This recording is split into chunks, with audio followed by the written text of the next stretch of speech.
Okay, recording has started. Um, Last session, you guys were finally able to finish with the siege. You finished the combat with, in the vault, and then decided to make a offensive charge to, what you believed to be the command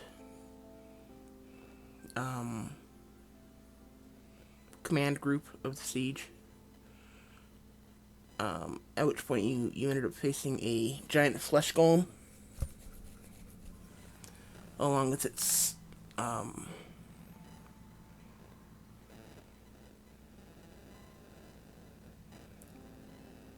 friends, I guess. I don't know, a bunch of skeletons that you fought with it. And at the end, you went into a tent and you found all sorts of documents and papers and profiles and all sorts of information about everyone from the Master's Hold, or Master's House.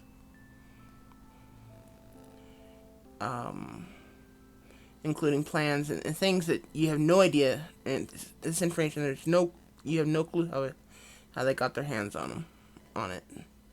But it's just all sorts of crazy details that they shouldn't know. And right in the middle, you found a note with a dagger on it, or rather, a note stabs through with a dagger, a Master's House dagger that Iriana recognized as Oria's. And the note said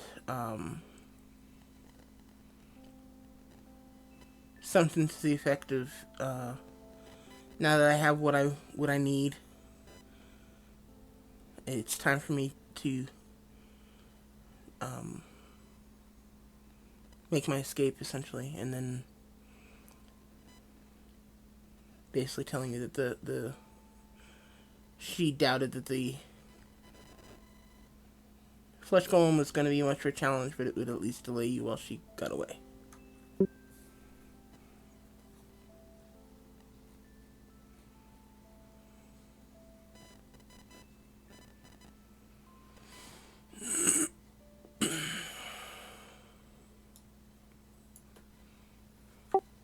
Okay, so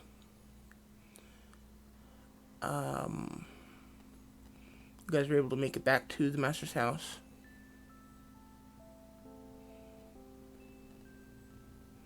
What would you like to do?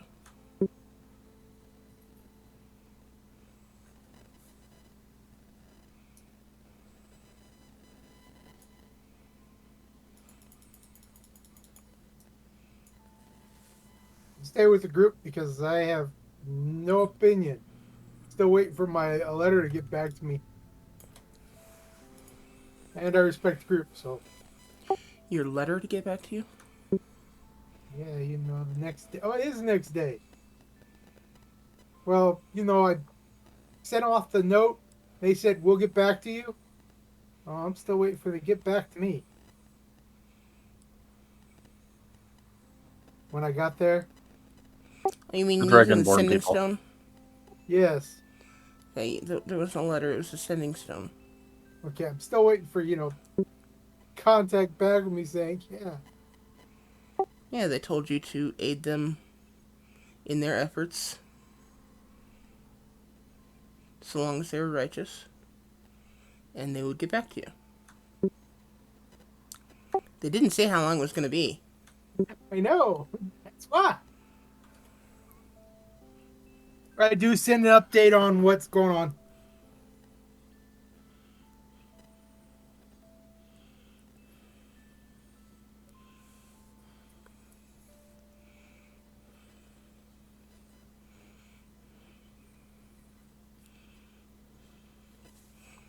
So you're going to do another sending? Yeah.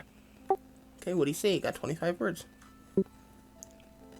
And I'll put off for sending in just a moment. Give me a moment.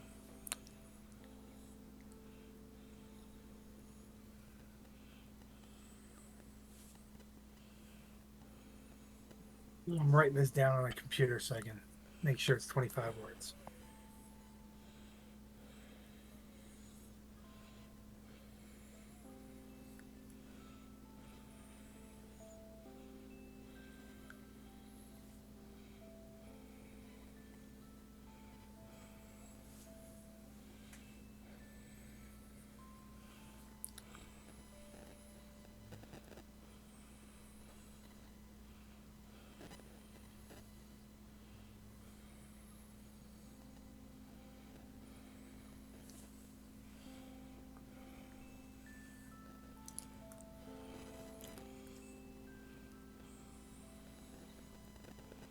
Have successfully defended keep, awaiting further orders.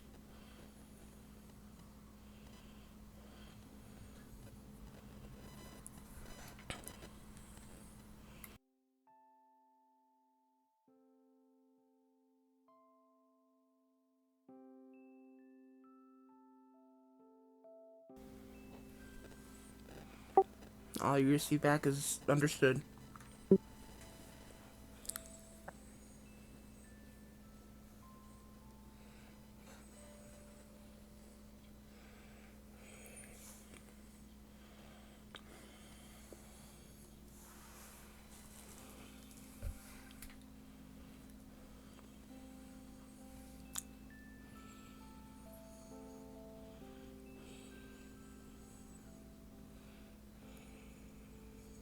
I think we talked about spending some time training here again.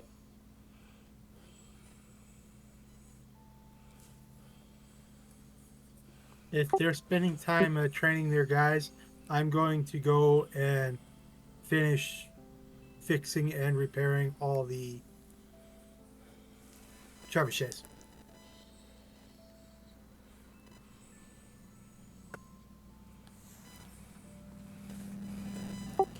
Okay. Do you have any kind of professional skill with that, like tinker tools or anything like that? Blacksmithing, and that's how I said. And you That'll said work.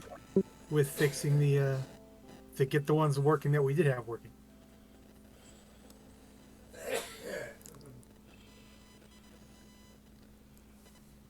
Don't believe we have any trebuchet though.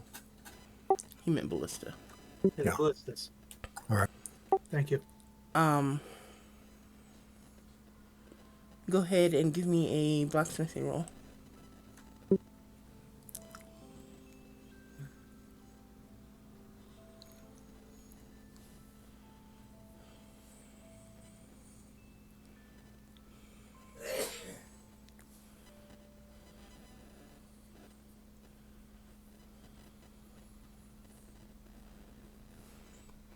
Make your stat Constitution. Hate me. What's that? You hate me. Good in Constitution. Yeah, Constitution's probably your highest stat, dude. Okay. Sorry, thinking it's. Never mind.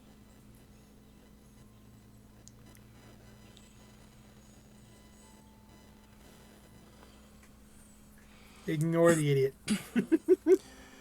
And I use Constitution because this is probably a long-term thing, not just something you can go and do. It's something it's gonna take time. So Because I'm going to do it right. Ah.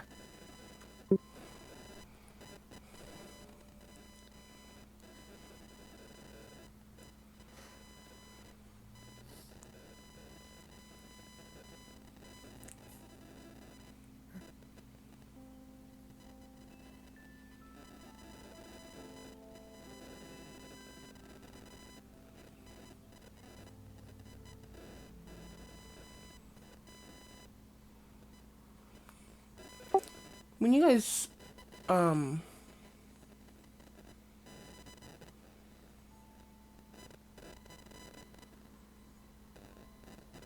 what's the word?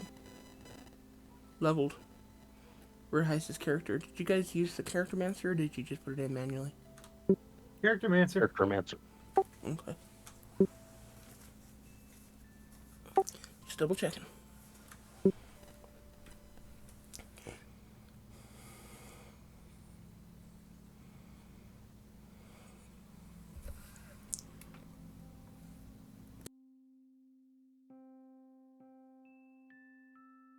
I'm not sure who Verheis is, though. Rogar, sorry.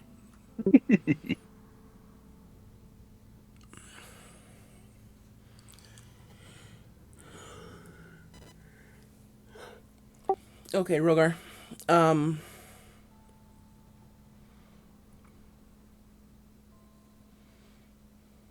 First of all, how long are you guys stopping to train and stuff?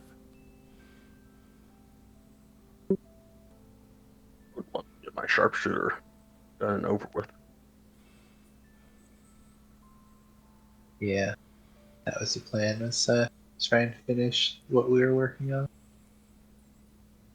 It's like a week or something, maybe. And then, in kind of the extra bits of time, see if anyone in Parabar knows anything about Araya's movements.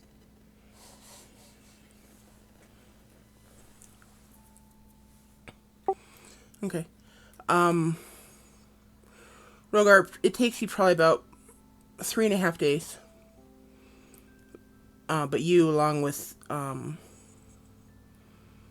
majority of the Master's House Guard, go around and check on each of the ballistas, making sure they are repaired in good order, fully stocked with bolts, and basically ready to be strung and used with as little notice as necessary.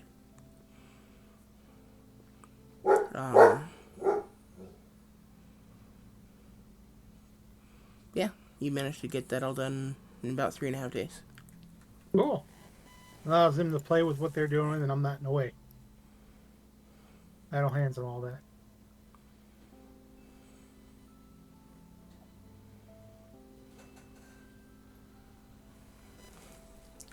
Okay. Who's next? I'll go next. Okay, Ariana, what are you doing? I can't remember who it was I was training with.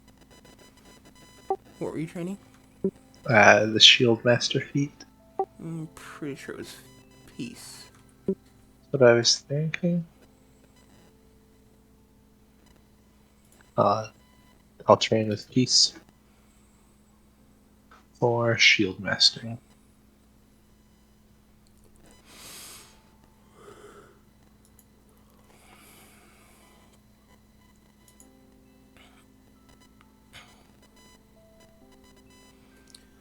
Okay, give me an intelligence roll. Do you remember how far along you are? 6 checks. You're at 6? Yeah. Okay. Intelligence roll. And go ahead and give me a couple more, just to be sure.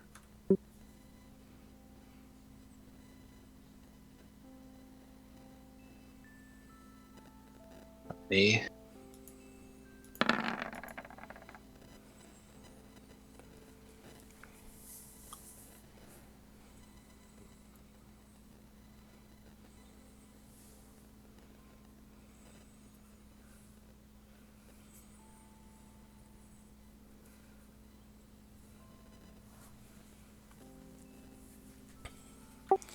Okay, at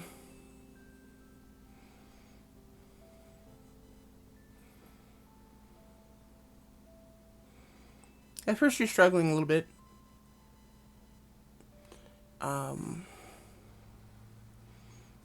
Things aren't quite going as well as you remember. You've gotten into a few bad habits, and Peace is having to break those bad habits before she can get you going in the right direction. But you do pick it back up fairly quickly, the correct way, and after about 3 days, you do get your you do get proficient. So you now have that feat. Right?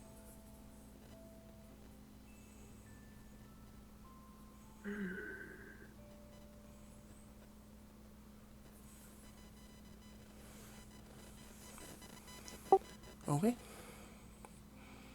So that was Uriana. Was there anything else, Uriana? No. Let Sky finish, and then we can try and find some information or something. Okay, Sky. Shooter with Sable, 6 successes.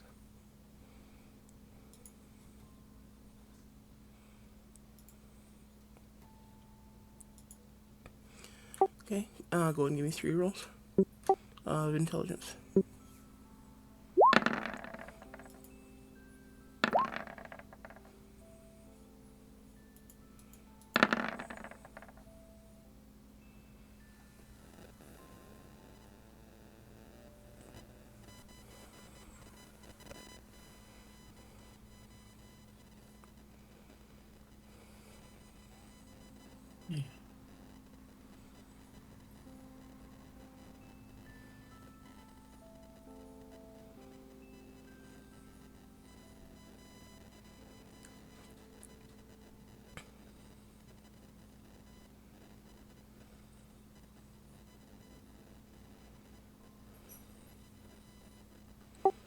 Okay. Over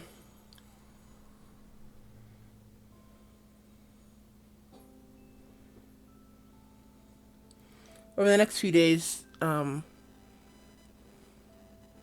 you and Sable managed to get your training pretty much done.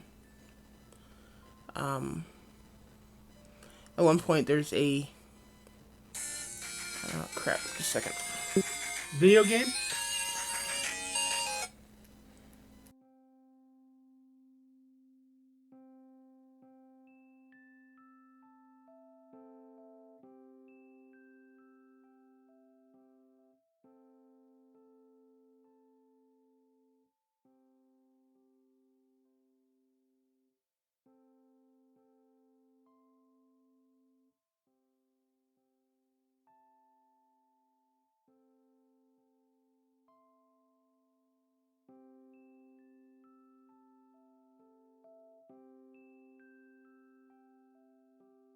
There we go.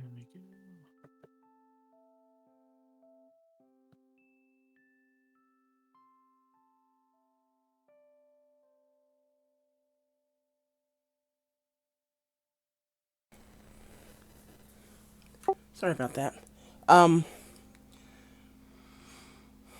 You guys get to working on your training, and at some point,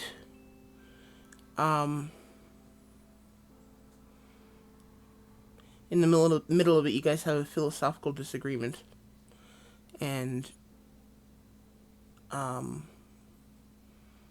he leaves the training in a huff. He doesn't want to.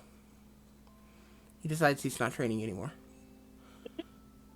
But of course, as things happen, he comes back, apologizes, and he finishes. So it takes you 5 days, but you do manage to finish your proficiency in sharpshooting. Awesome, thank you.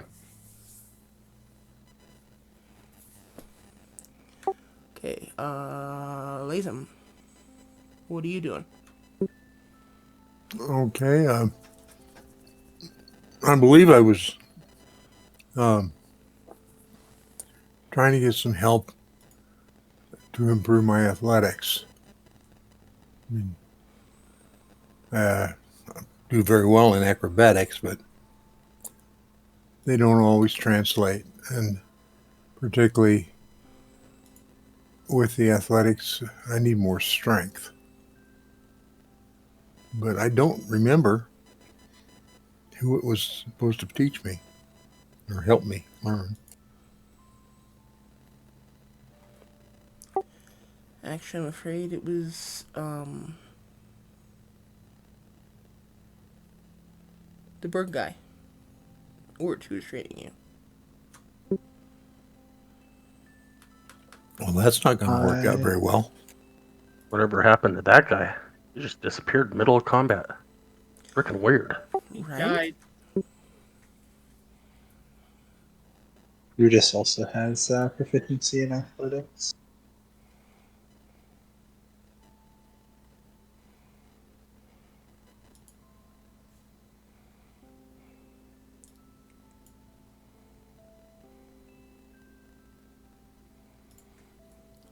Okay, well, Brutus is willing to work with you if you like. Sure. Okay, go ahead and give me 3 intelligence checks.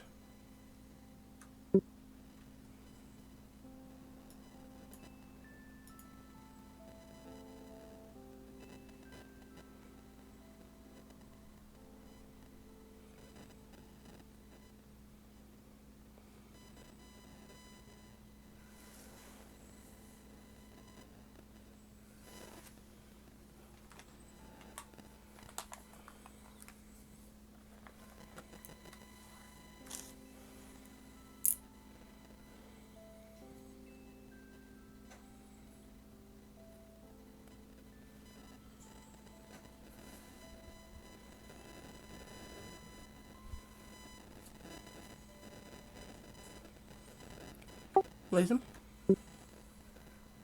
Yeah, I'm still here. I just, for whatever reason, my keyboard decided to be unconnected. Ah, okay. Getting down to it is taking me just a minute. Okay.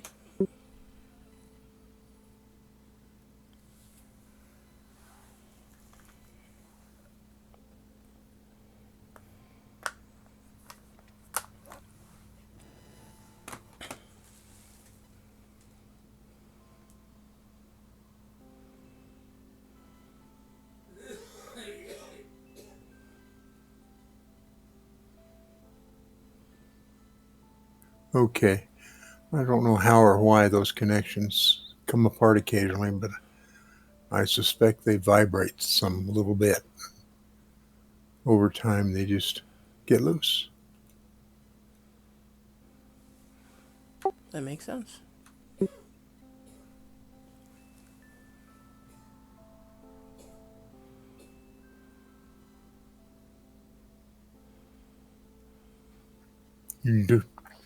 You're using intelligence for strength? Intelligence is your ability to learn. Wisdom is the ability to teach. Oh, okay.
It's a white gator.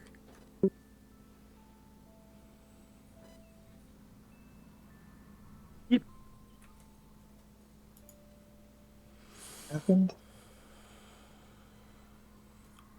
Looking at the picture this guy just put in Discord. It's a albino alligator. I see. That's neat. First I thought that was Jason Momoa, and I thought that's why he put it in there, and it took me a second to actually see the gator. Yeah, we were joking about Thor being out there showing off gators and crocodiles and stuff. He looks a lot more like Jason Momoa than Thor.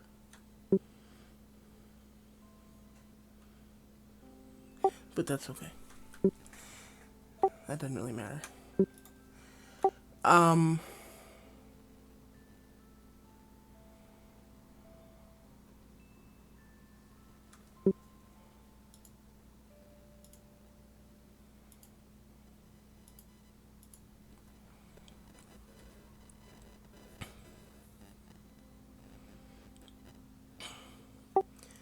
it takes a little while for you and Brutus to get on the same track. He kind of has to test you out, see where you're at.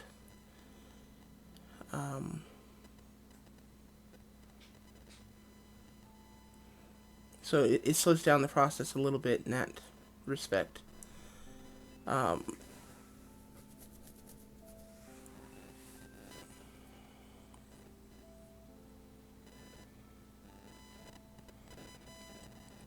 but eventually the two of you do manage to make some progress, and by the end, it takes you about 5 days as well. But you do manage to feel that proficiency with athletics that you were looking for. Okay.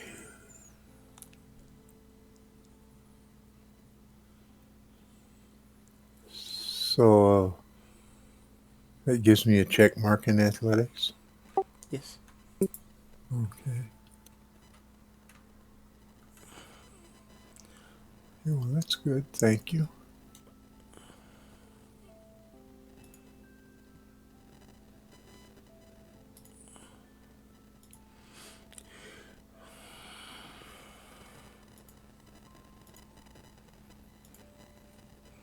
Okay, by my count, you had Iriana for 3 days, Rogar for 3.5 days, both Lazem and Sky for 5 days. So I guess Rogar and Iriana, what do you guys want to do to catch up to Sky and Lazem?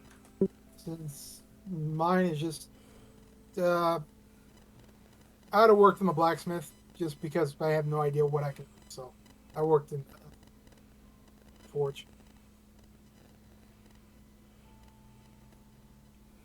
Repairing Okay, armor, getting everything nice. so you're just repairing things around Yeah. the house, master house?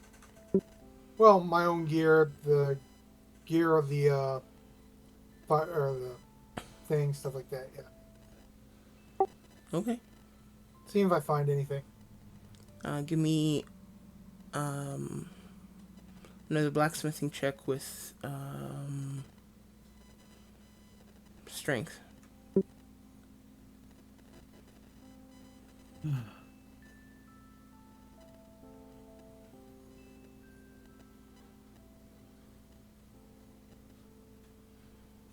Okay. Things seem to work out pretty well. Nothing strange pops up that needs to be repaired. You manage to hold down the fort at the smithy while Brutus is off working with Lazem. And you manage to keep up, which, considering you're not a full-time blacksmith, that's a pretty good job. I got some skills.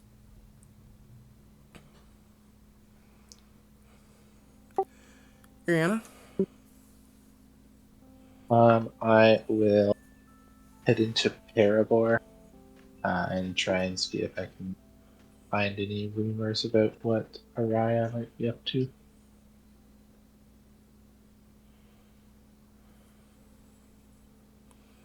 Okay.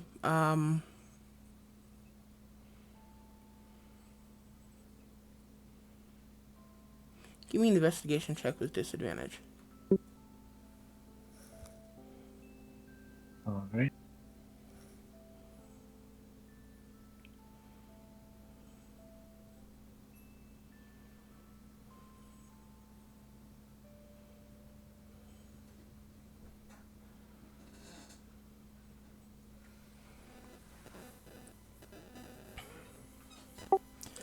Okay.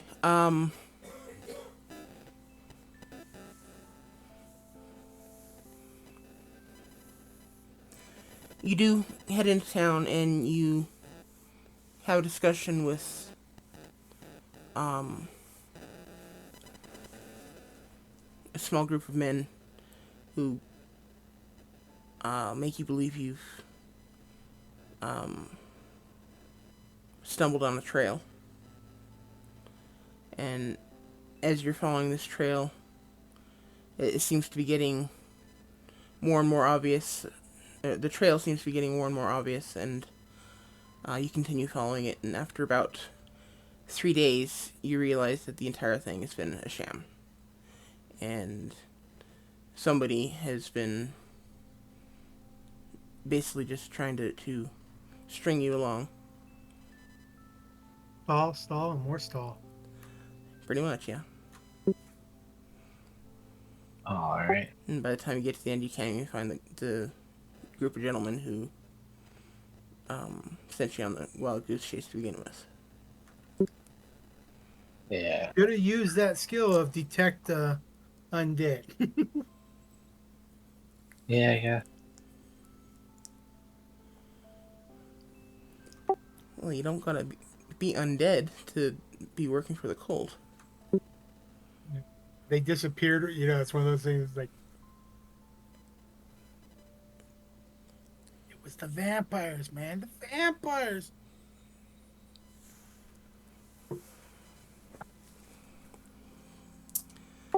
Okay, so that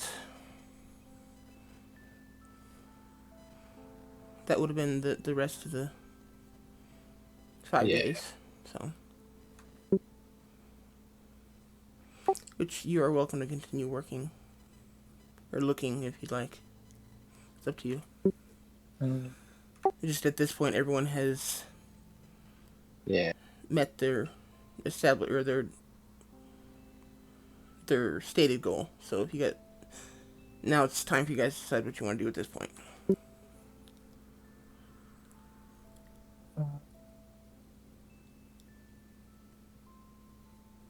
What do we want to do?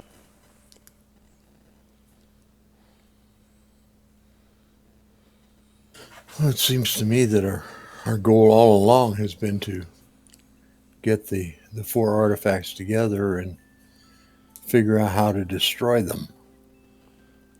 And, well, we know that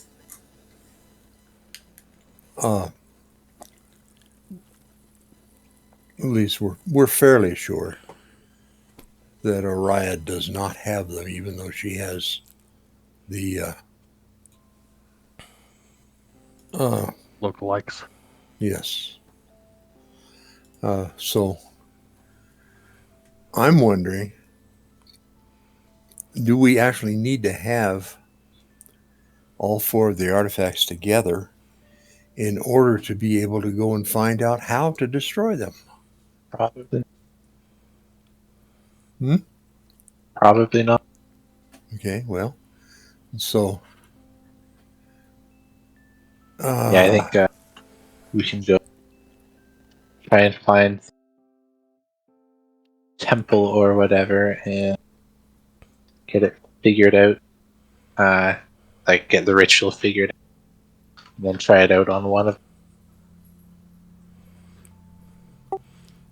Okay, just to clarify, what you guys read, which I will actually put this into the notes in the journal if you guys need me to. But what you guys read in the journal was that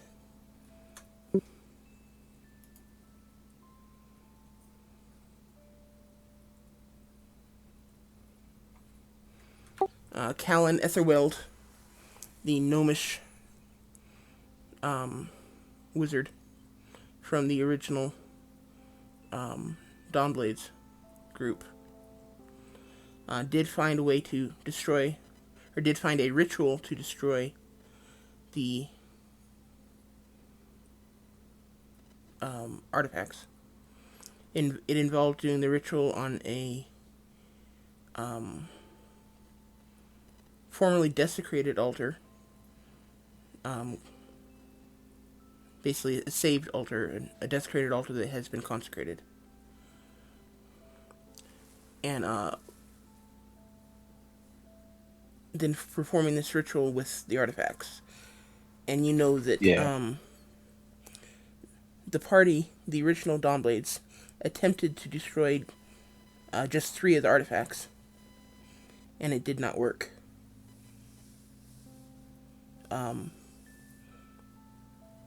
They get the Alaria, I'm sorry. they get the ritual completed and it didn't work with that. Correct. Alaria, or rather, in the case of the journal, it would have been Eris, Dawnforge, surmised that it was because they didn't have all 4 ritual or all 4 artifacts when they attempted the ritual. Right. So it is up to you whether or not you want to follow that same passive logic or not. Okay, well, if that is the case, then maybe we need to locate an altar that's been previously desecrated and then restored. And We know likely where one is, up in the Sunset Mountain.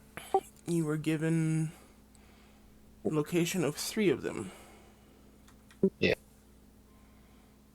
That we had So I think with the possible Vecna one, and then 2 locations in Sunset by Darkhold, and then 1 down for the dragons. Yes, I'm not quite sure why it says maybe 2 temples. I don't know. In the Sunset Mountains, there is a temple that is heavily guarded, but there was a second secret way into it that you guys were getting or hoping to get maps for from the guy in Havenport or Parabor. I don't remember where you met him. Parabor.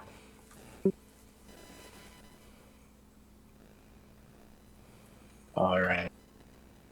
The guy that only likes Sky, Dane Frostbeard. or at least doesn't like me. Oh no, he does not like you at all. What did you do to him? I'm good. Oh, Sure, we can go with that. A very good, holy person, and although so am I, kind of.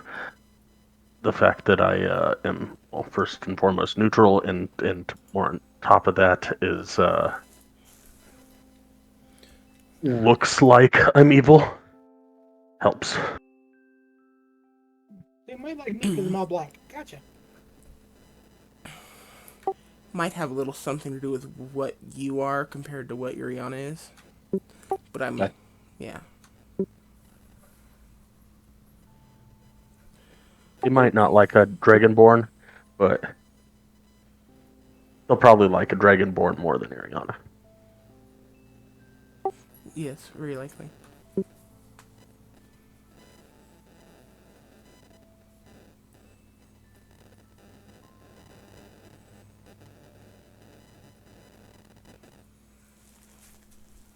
so I'm thinking that we need to see if we can find this map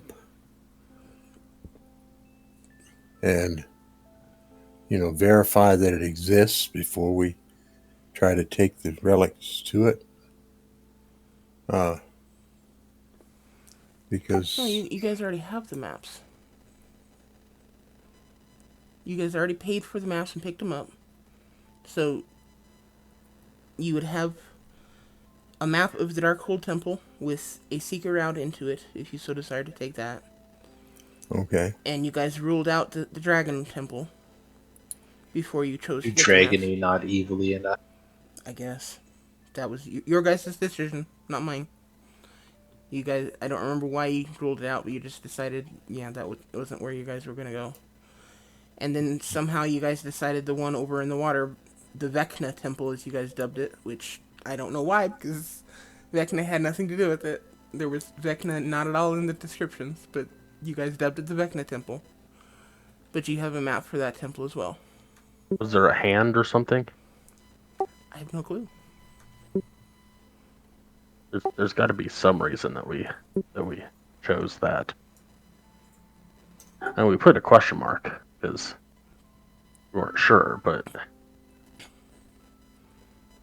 I think it was something that we found in the Master House library that said something about a hand or something like that, and we were like, that could be Vecna.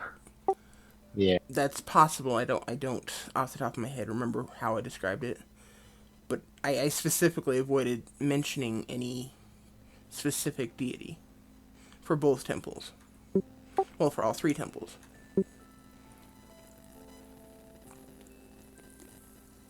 Okay, so we should choose one of them and go determine if there is really a desecrated altar there. And we have maps for the one set up in the mountains, so probably that set. Okay. And it's just that I would recommend we determine whether there is such an altar before we try and take the artifacts to it. Probably a good idea. Agree 100%.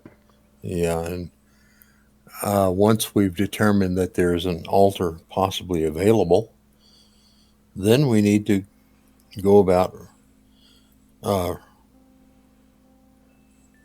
re-finding the artifacts, and we need to come up with some place,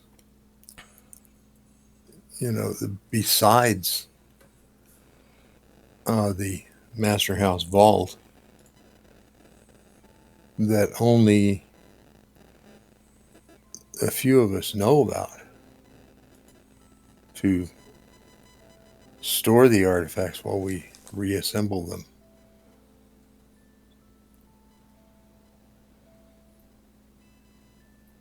As if I remember right, Ariana has one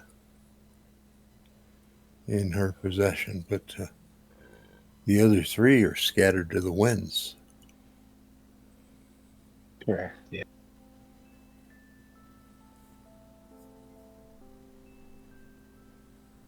So, would you like to go to Darkhold Temple and see if we can find a desecrated temple there? Yeah, that would be nice. That would be the best bet, I think. Okay. And so, would you like to do it pretty much as we did for going after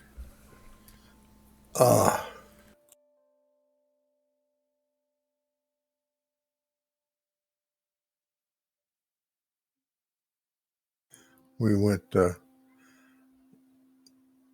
similar to the way we went for the Spider Haunt Woods, only maybe a little more westerly.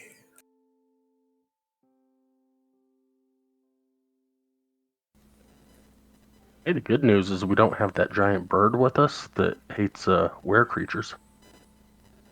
Well, that could be true.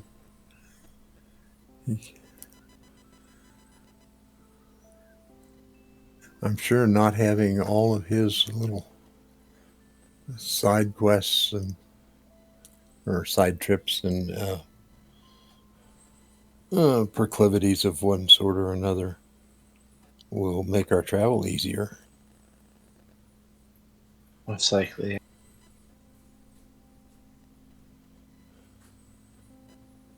So shall we go? Dog's in favor of it. Sorry, Yeah. what? Said the dog's in favor of it. Yeah. Dog's in favor of anything she can bark at.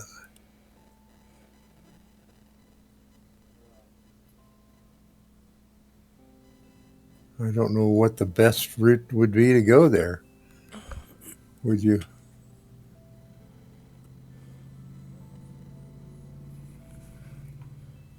want to go start by going to Parabor and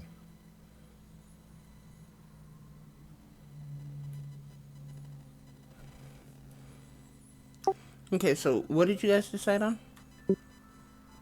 Heading to Darkhold, I think. to see if we can find an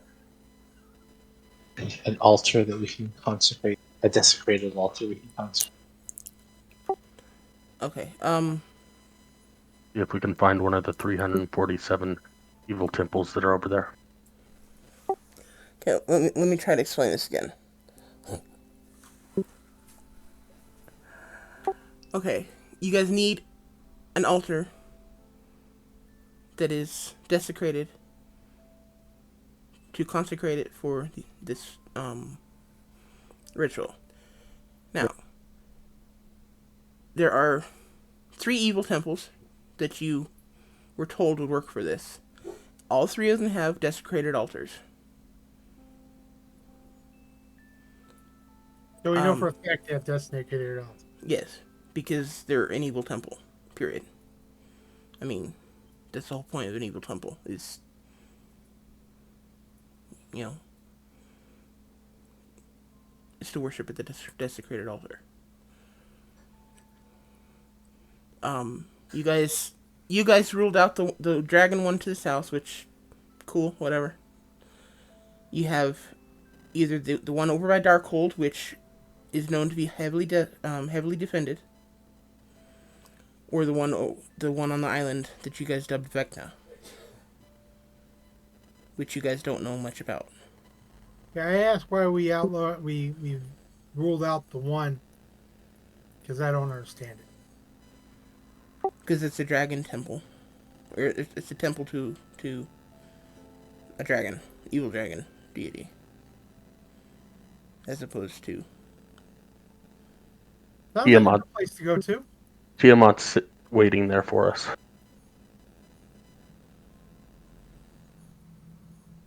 Again, that sounds like a good place to go to. It's a dragon temple.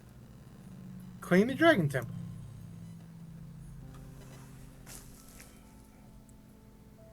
That worked really well for a certain party of individuals recently that I know nothing about. Real well, I've heard.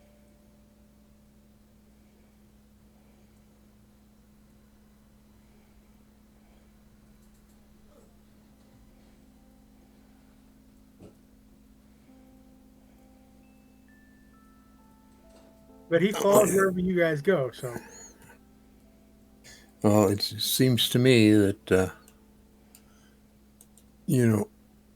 pretty much traditionally, dragons are about the most difficult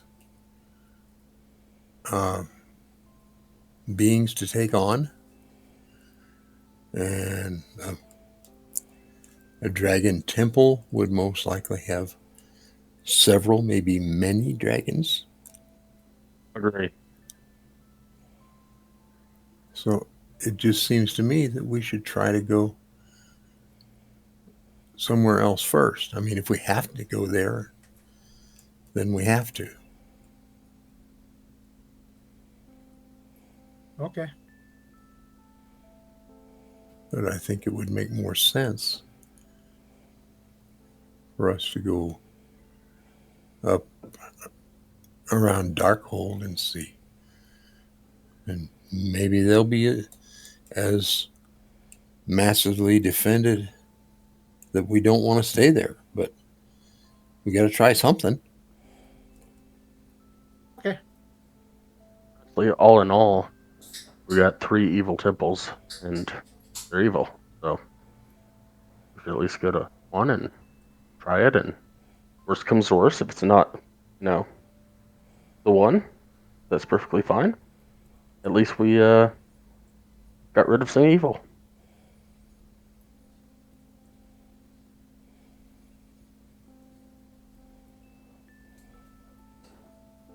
Once again, we're doing our civic duty to make things better.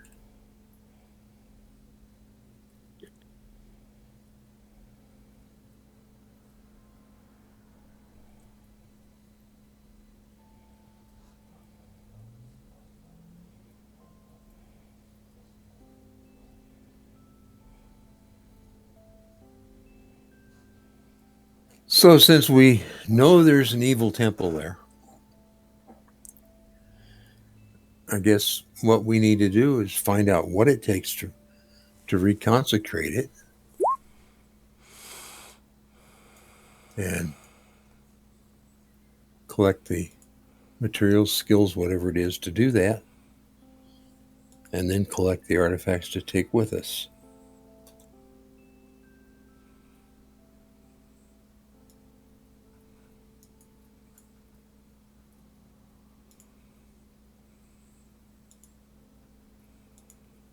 And possibly we could go to the temple of Ayer in Parabor and find out what it takes to reconstitute an altar or reconsecrate an altar.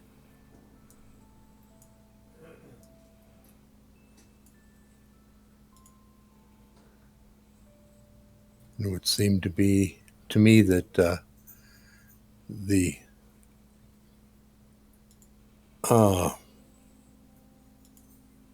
whatever is he called, an abbot,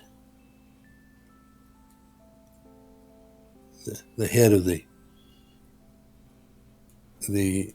temple of Ayer, he will either have some suggestions or he'll tell us that we should stay completely away from it. But, if he suggests the second, I think then we need to ask him, well, what can we do? This is what we must do, is find an evil altar to reconsecrate.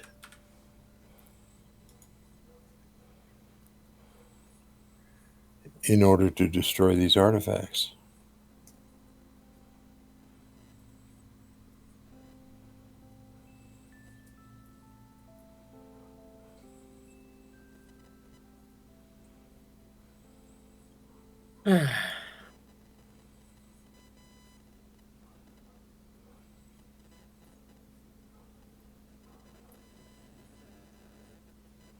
So I guess, Ariana, you're probably the most devout of our group toward Ayer. What's your opinion? Do you think that uh, the master there would be able to help us or willing to help us? Probably. I'm sure they would.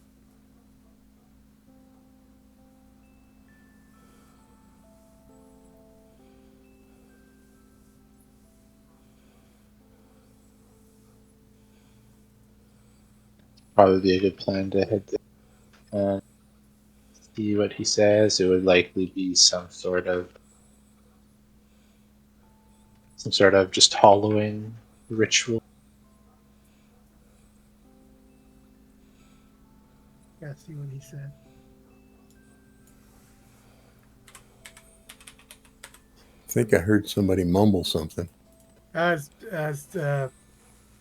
my backstory is making a joke.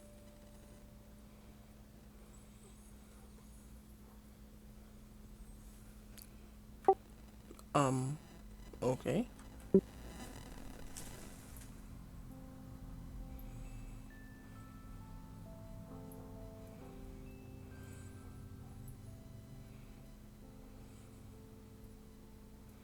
So shall we travel to Parabor? Yeah, probably. Or shall we? As long as everyone is ready. Well, my question was, are we going to try to travel overland, or are we going to try and teleport?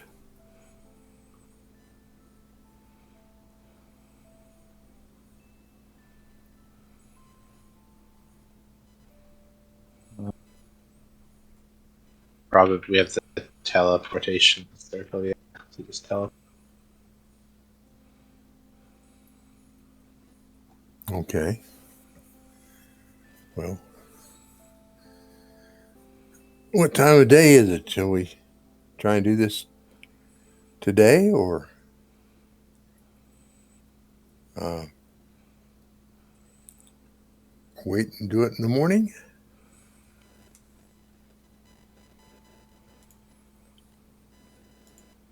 I don't know what time of day is it.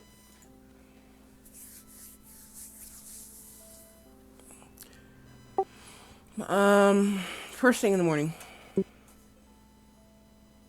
Then now is probably a good time. Okay, it is the first thing in the morning. Okay. So let us go down to the teleport. Uh, and go over to Parabor. And we can go find out what the Temple of Ayer think they can do to either help us or dissuade us.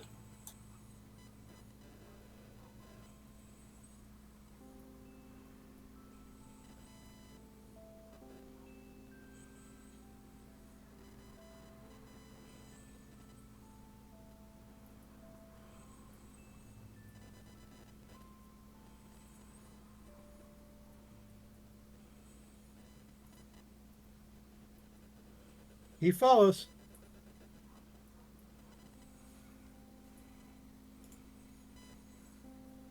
Yeah, I'll head to the portal as well. Okay, so you're using the portal to appear in the Maiden's Respite. Yeah. Yes, that seems like a good idea. And, as long as we're at it while we're in Parabor, we might look to any supplies that we might need or just to sell some of the things we've been lugging around.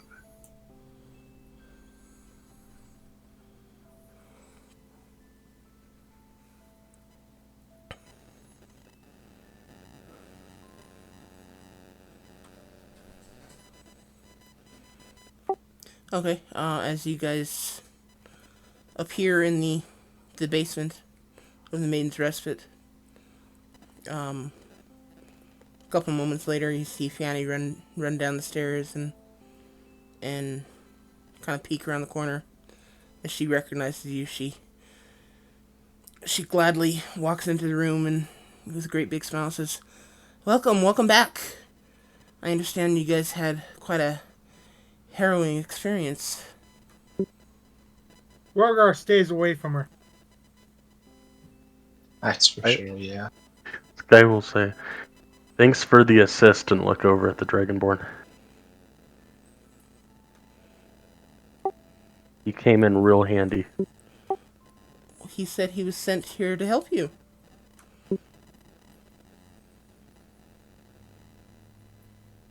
She kind of looks confused back and forth between you and Rogar, or between Sky and Rogar. Sent here to find out about somebody. But I was able to help. Who were you sent to find out about? Ilaria. What was that? Using Valia. to find out Ilaria. Oh, okay. Well,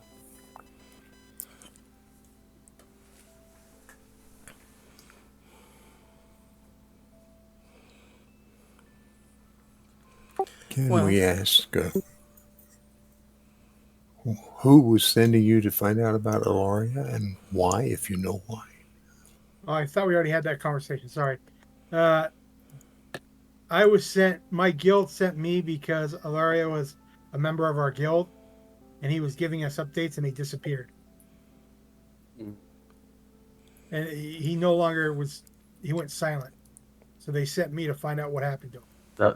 That was the blue dragon, not Ilaria.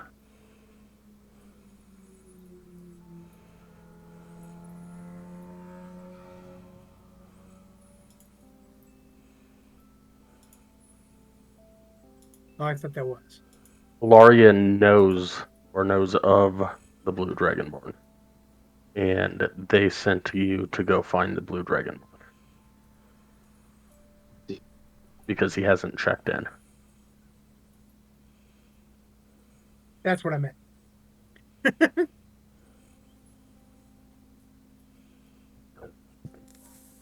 No, I think I'm just about as confused as I was before. A long, long time ago in a place far, far, probably not that far away. White reminded me of this, and I don't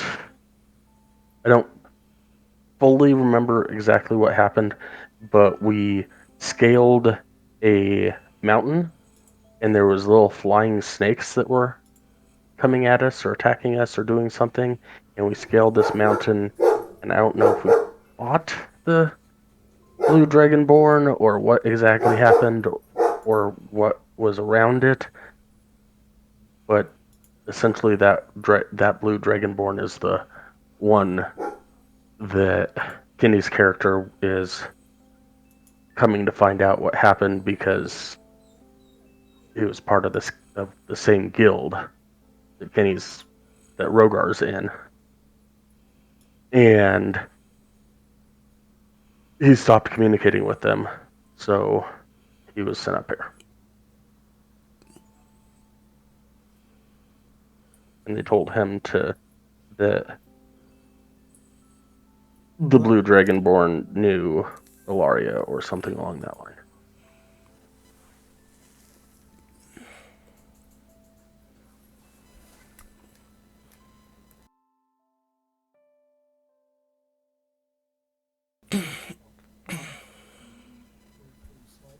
Where is this blue dragon supposed to be? Dragonborn. Dragonborn, sorry.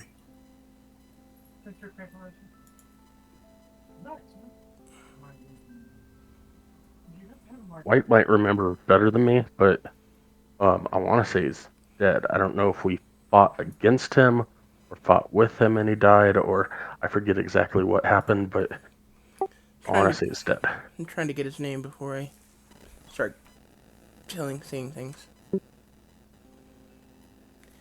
has a complicated name that I can never remember, so I have to look it up every time.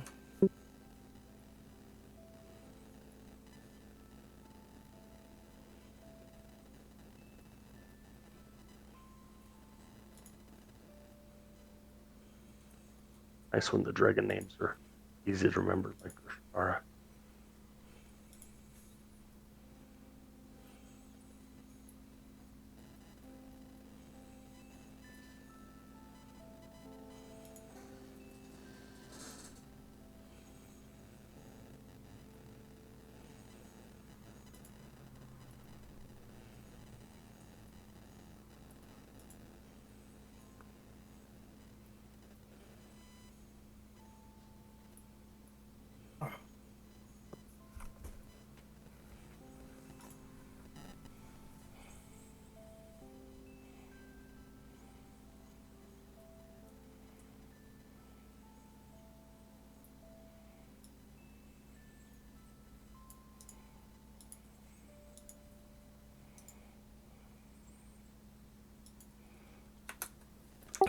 Okay, way back at the beginning of the game.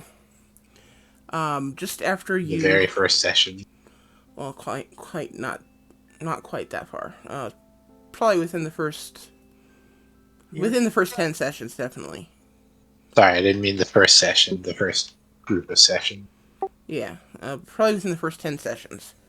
After Ilaria had been poisoned and killed, and you guys were made the masters of the Master's House, you guys had to go find the vault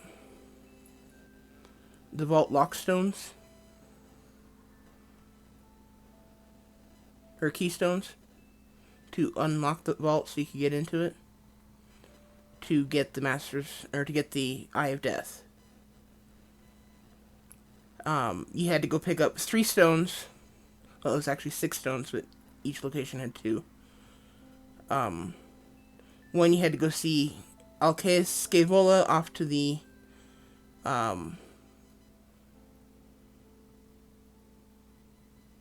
west. had to go go to the grave of one of Alaria's friends in Dolor Forest, and there was another.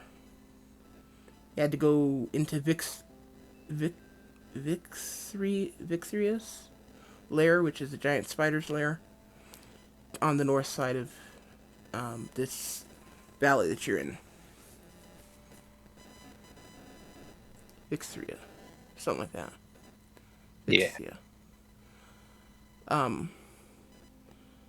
Alcaeus Scaevola lived in a house on the top of a cliff. You guys had to scale the cliff, and while you were scaling the cliff, you were attacked by flying snakes. You had to fend those off, and you got to the top, and you were able to talk to Alcaeus, and he fed you some stew. You guys had a great old time, but after and he gave you the keystones. Unfortunately, as you guys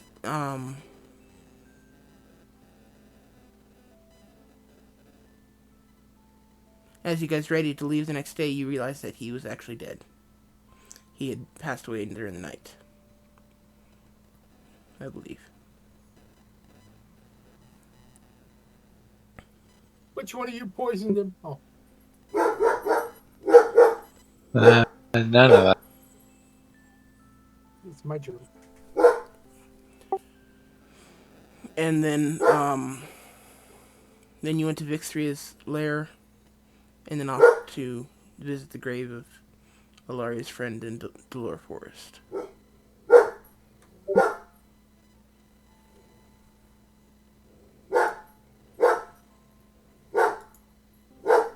So that's why I'm here, because he died. Yes, Alcaeus was a member of the same guild that Rogar is from, which I don't think has been named at this point. But that's on him, not me. And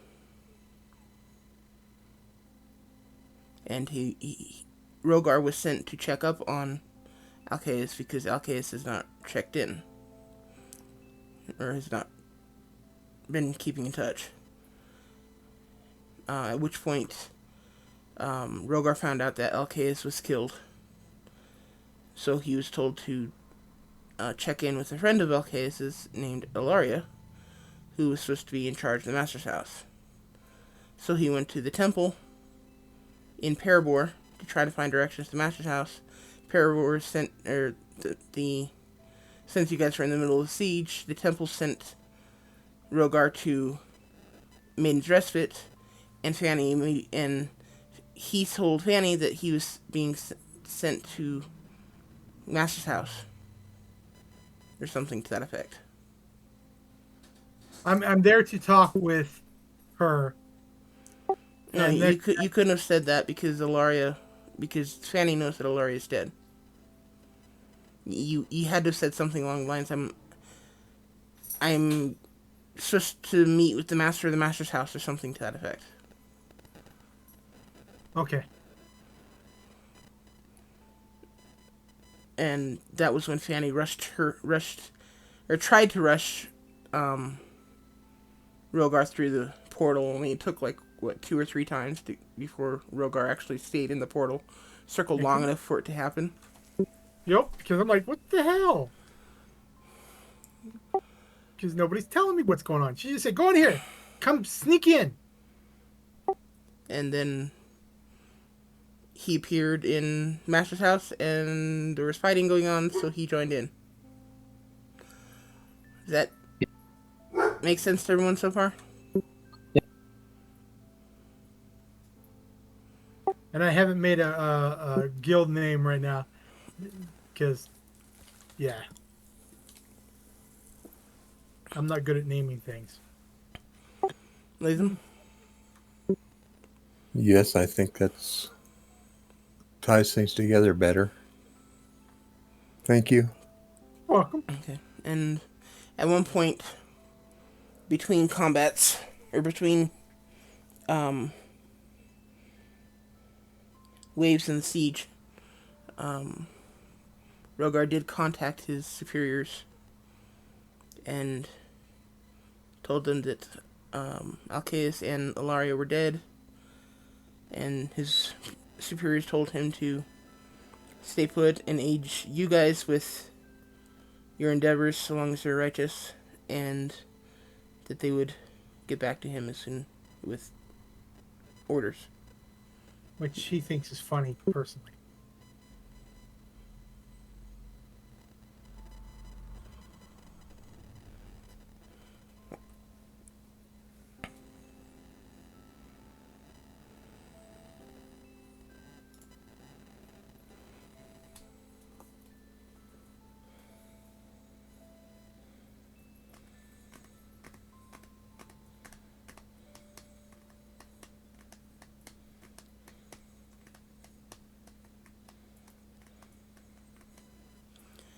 Okay, so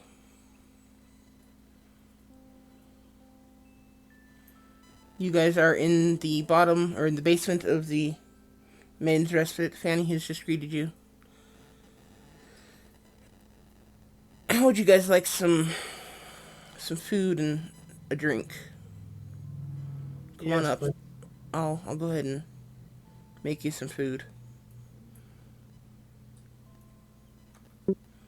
She turns and walks upstairs.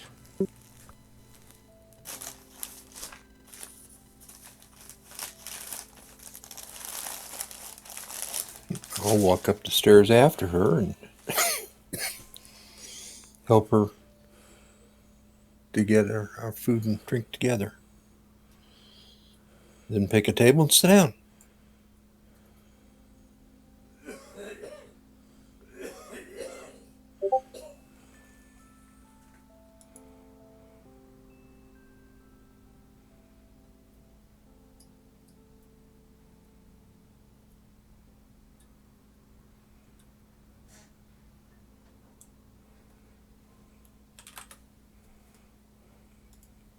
I'm sitting here with our drinks and waiting for the food to come out. I pull out my mandolin and begin to play. Just something to pass the time. play pretty well. Or he thinks you do. Okay, Yes, Rogar. Sorry, go ahead. I say, Ruger goes, you play pretty well, or he thinks he does. He thinks he's playing good, but Ruger's tone deaf. I don't have many complaints, so it must not be too bad.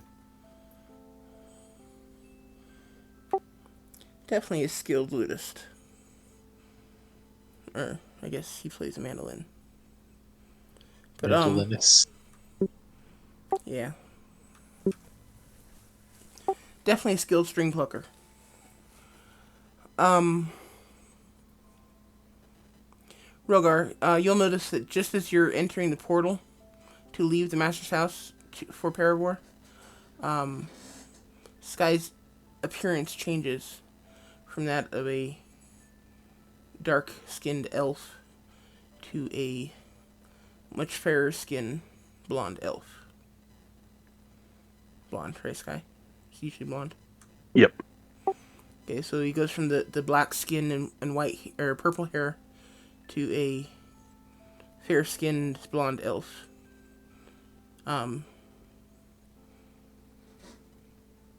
As you guys step through the portal. He doesn't bring it. He moves closer to Sky, and once she walks upstairs, there a reason you changed?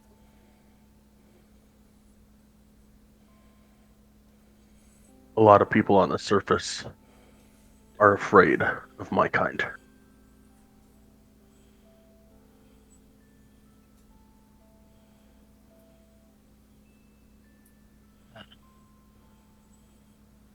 Some are afraid of other races. You might get strange looks, but people won't run indoors and lock their door. Run inside and lock their door when they see you. Bigotry is everywhere.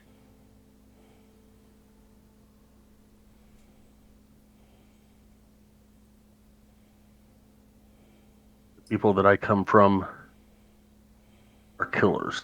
We are born to be killers. We're trained to be killers. There are good people among us, but we're trained from an early age in chaos, in the art of war, and trying to kill each other. And there are raids that happen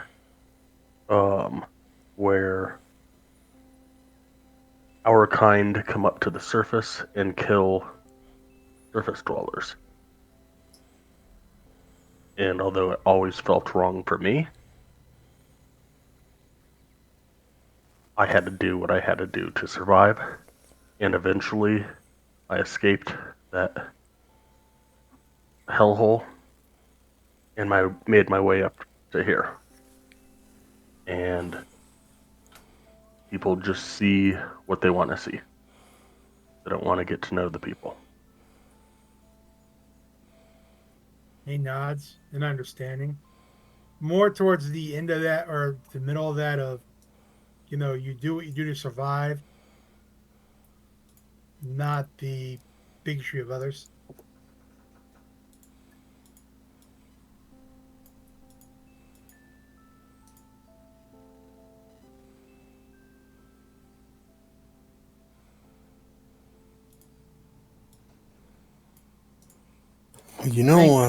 I think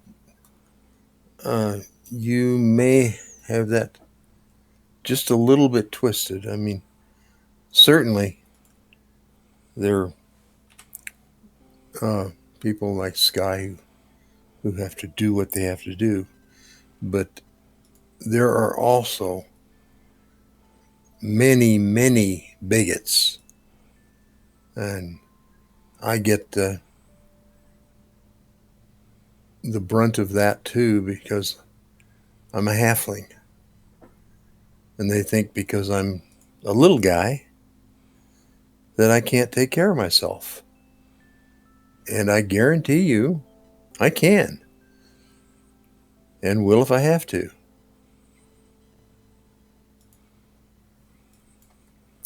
But,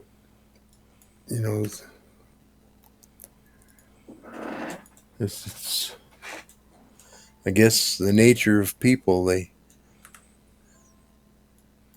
they are or feel they are bigger and stronger,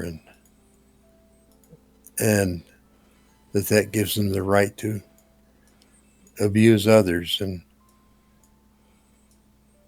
I tolerate it to a point, but I'm not about to let them hurt me. And I don't see any reason that I should.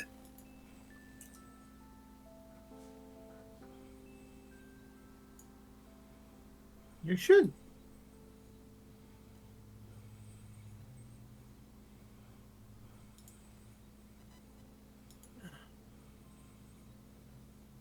And I've chosen to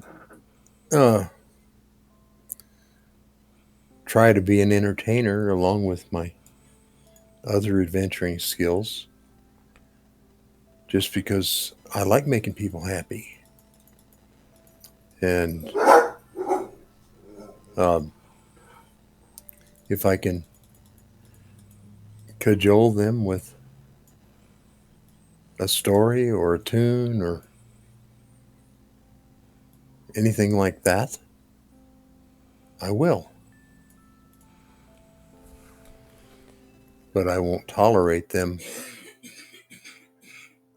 trying to abuse me or anyone else in our party. I said about you guys. You guys stick together pretty well. Where I'm from, we don't do that. Not every man for himself, but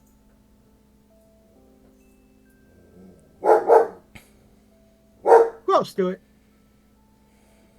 Now, well, you'll find, if you stick around with us for any length of time, that we work together and we take care of each other.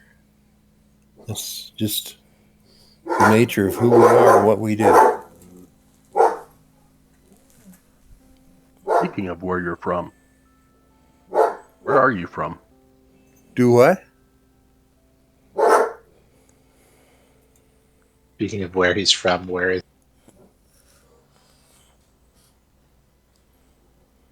Who is the question towards? You.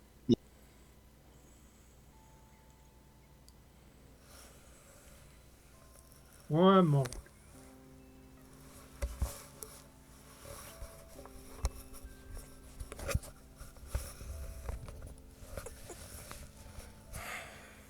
I grew up in a dragon community, uh, and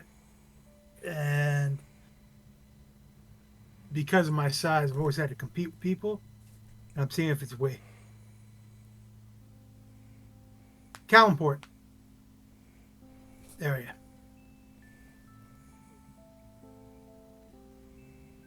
And I've joined the guild and worked my way up since then. But I'm down from the Callenport area. Since I live mostly on the streets, grew up in the guild. That's where I consider my place.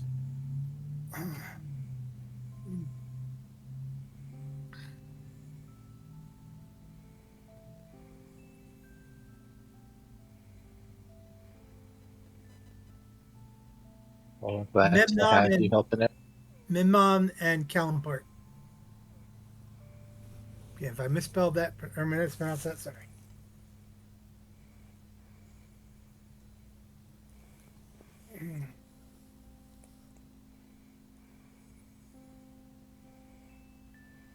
We're glad to have you. I'm just here to help teach what I can and make sure everything goes well. I'm enjoying it so far. Okay, not so much as going into, hey, jump in this, then you're gonna fight, but not being told you're gonna fight right away. And he chuckles as he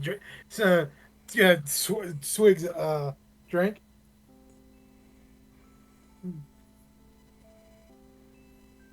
Not opposed to throw you in battle. Reminded me when one of my first excursions. Hey, you're joining the caravan. You're gonna take care of the horses. Don't worry, it's gonna be a peaceful trip. Just a couple hours. 20 minutes in, what the hell's happening? Surrounded on all sides. God.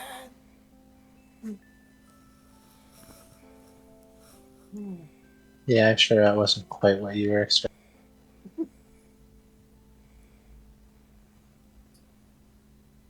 Hey, a smart person would have thought about, hey, she's telling you to sneak downstairs, but it might not go as well as you think it's gonna be.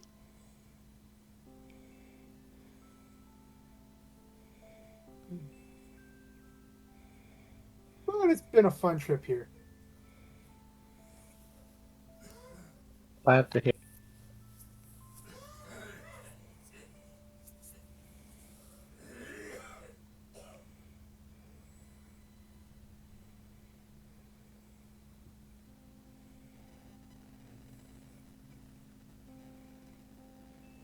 Did you say something, Mariana?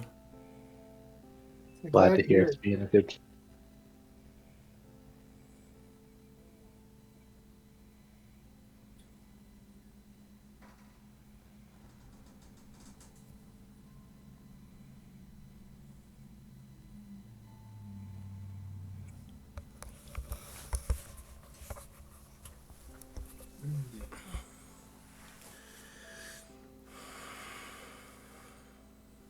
So how did you? And he looks over at the. One moment, I gotta look because I'm closing my eyes and it's moving at stories. How did Lazim? He looks over at Lazim. How did you get involved with the your mount?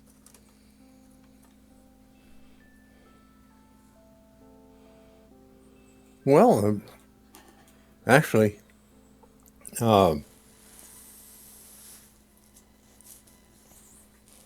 when we got involved with the master's house, um, the master had 2 large wolves, one black, Damba, and a white, I don't remember her name. Sasha. Sasha, yes. Okay, and they were male-female pair, and there we go. And as you've seen from Damba, they're wolves, but they're much larger than your average wolf, and they've been around the master's house for a long time. I befriended Damba and took to taking him with us when we went on adventures, and there was another lady, Crystallini, who befriended Sasha, and she also brought Sasha, so that they were always together. And then, well, there was some disagreement, and Crystallini went her own way, and Sasha went with her. But Damba stayed with me. And since I'm so little and he's so big, we came up with the idea of getting him some armor and a saddle, and then I could ride him. And he didn't object. So we've been doing that for a while. And it's really pretty good for me because it means I can get into the battle faster. Battlefield. What's that? You get pretty around with a battlefield. Yeah. And, well, Damba is definitely not afraid of much of anything, so it never hurts to have another party member with us. And that's pretty much all there is to it. He loves those big chunks of raw meat that we give him once in a while when we can. But he'll take human food. He's used to it. Or people food. It's not really human necessarily. But he's been with us a long time.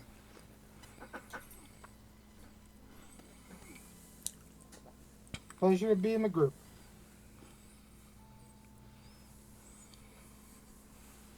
And he's definitely a member of the group. If you don't think he is, just wait. Sometime or other, you'll be in a bad situation and he'll take care of you too. That is, as long as you're nice to him.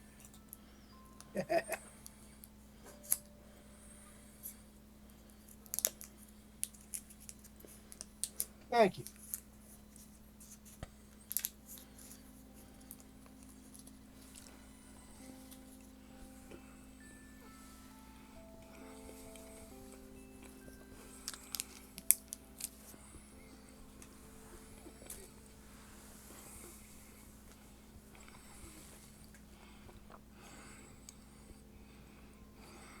This back enjoys a drink.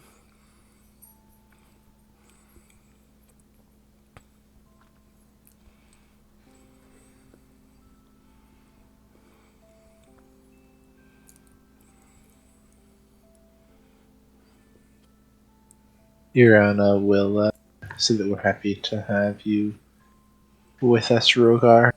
Our current plan is to head out to one of these evil temples and see if we can find the desecrated altar, clear it out a bit, and then there are some magical artifacts that are wreaking havoc on the land. We need to go collect them. We've hidden them in various different places, so we need to go collect them. And then with the consecrated temple, consecrated altar, we need to desecrated altar. We need to consecrate it, and from what we've read, we need all 4 of the relics there at the same time, and then we should be able to destroy them. Otherwise, they seem to be near invulnerable. Sounds like a good thing to do.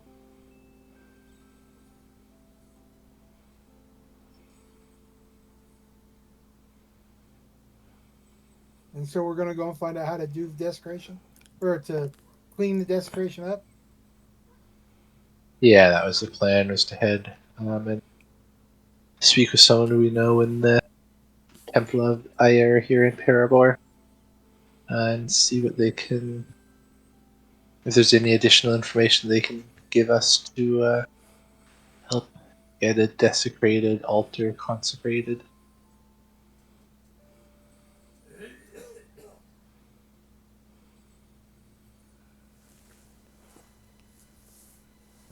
Well, I'm ready when you guys are. And he takes another swig.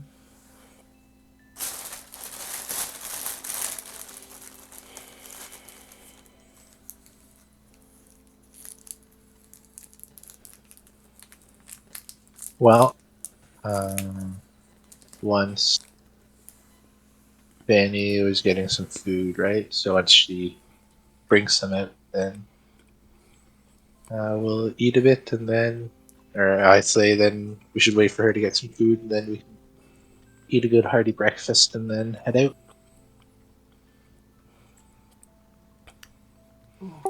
Okay, she brings out this kind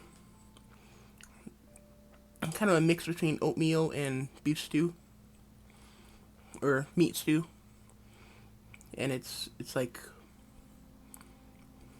oatmeal with meat chunks in it and other savory ingredients.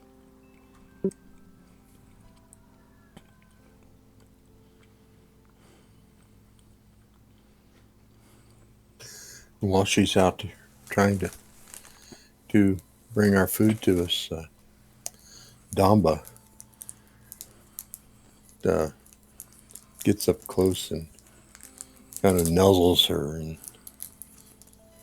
and she turns and looks at him and shushes him and goes ahead to get our food, and he nuzzles again, and he keeps doing it, being friendly, but letting her know that he's here. And when she gets all of our food down, then she turns to Damba, pats him on the head, and says, "Do you think I'd forget you? I won't forget you, Damba." And she reaches under her apron and pulls out a package that I'm sure that's what he was smelling. And she pulls a wrapper off, and it's a nice big raw steak for him. And she holds it up, and he just takes the whole thing.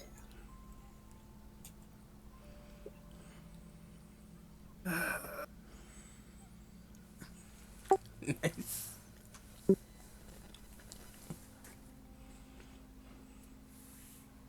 And, it's pretty obvious that Damba knew he was going to get something. He just had to ask for it.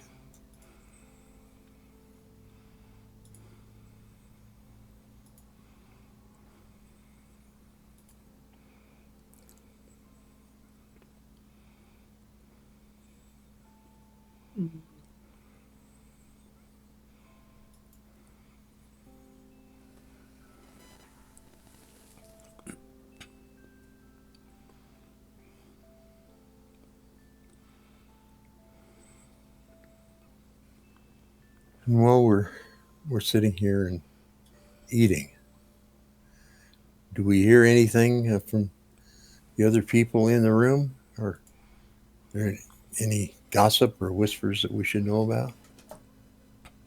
Oh, give me a perception check.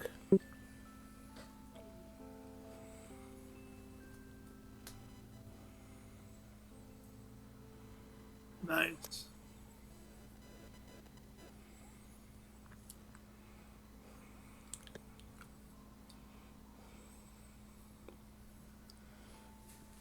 Ah! You're interested in his beer.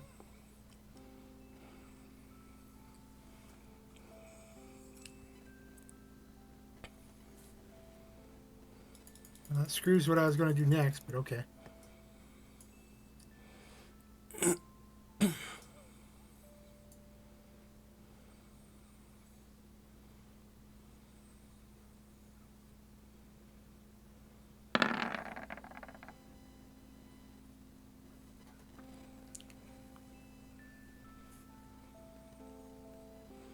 Just like to point out that out of 7 rolls, 3 of them were nat ones.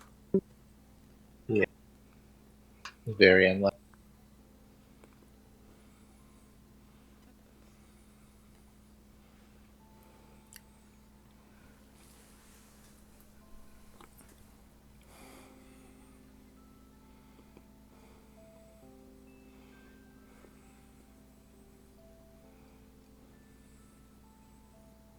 That was not me using it. That was me looking at it. Okay.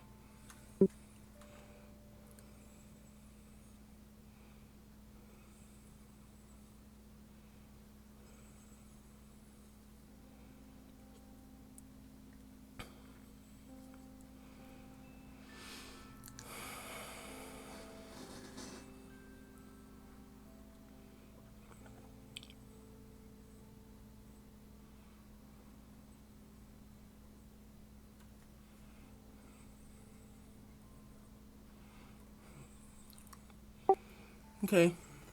Lays them.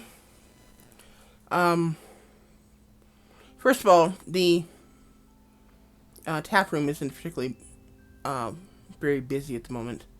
There's a small group of gentlemen sitting over off in the corner. Looks like they're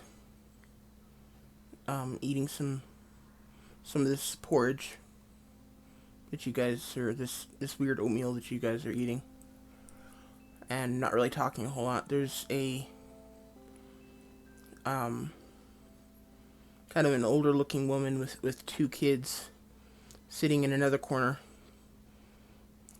She's spending the majority of her time just trying to keep the kids from screaming and being a general nuisance, kids.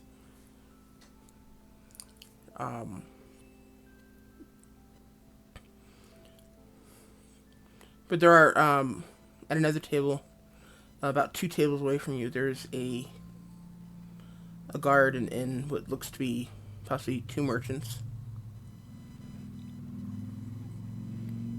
And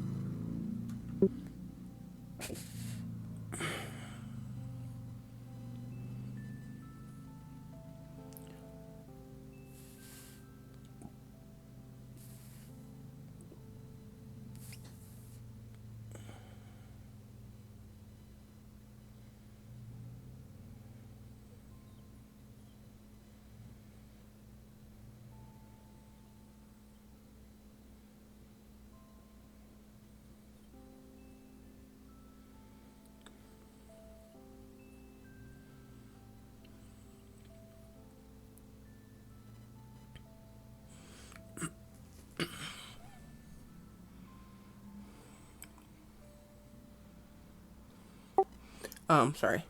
The merchants are complaining to the guard about how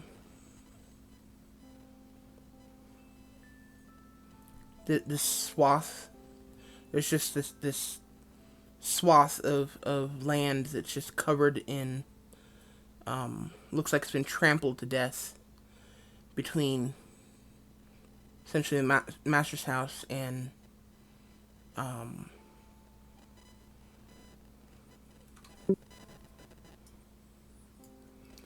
further up the road through the Archwood. Um, and it seems like the swath just kind of disappears, which is really weird.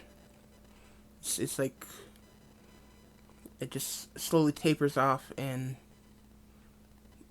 just stops. Like the creatures causing it just slowly disappeared one by one.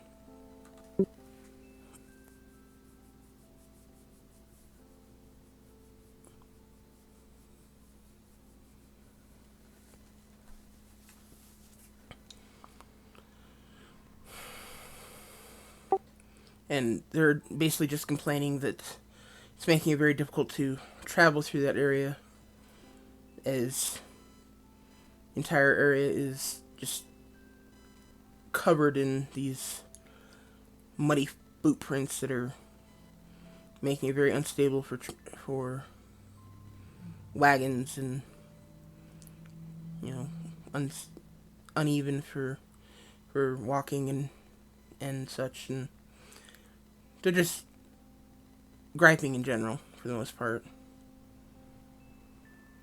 And the guard he doesn't know what to say. No clue where it came from.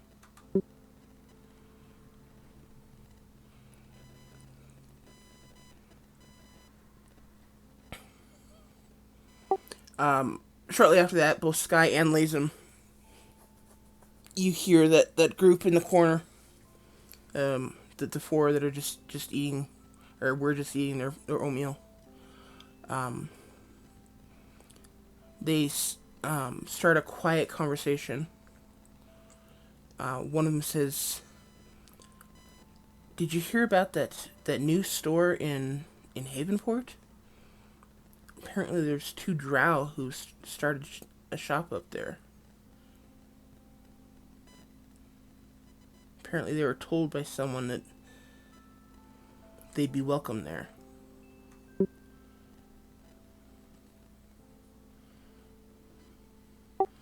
And another one of the 4 turns and says, yeah, I've actually looked at their goods. They've got some pretty decent equipment there." And one of the others says, "What? I would never buy anything from a drow. It's just as likely to kill you as it is to kill what you're shooting at." And it kind of drops down to quiet bickering back and forth between the 3 of them. Or the 4 of them, I guess. Sounds about right.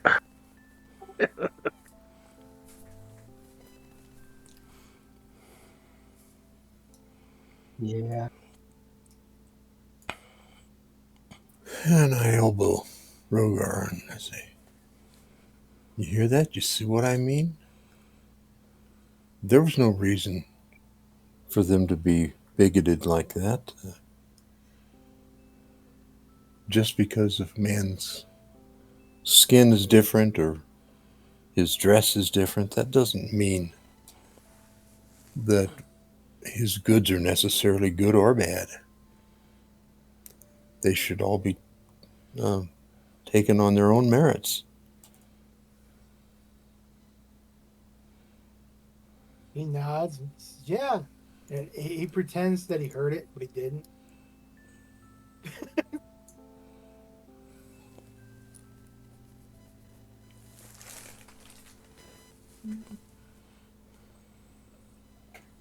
Well, after a while, then I push up from the table and say, "Gentlemen, I've had a long day. I'm off to bed. And We'll goes, see you "No, at breakfast." yeah, we woke up." Yeah, this is the We just morning. got here. This is the breakfast meal that we're having. Oh, is it? Oh, well, where did I lose all my day? Well, I know. We teleported in instead of walking or riding in.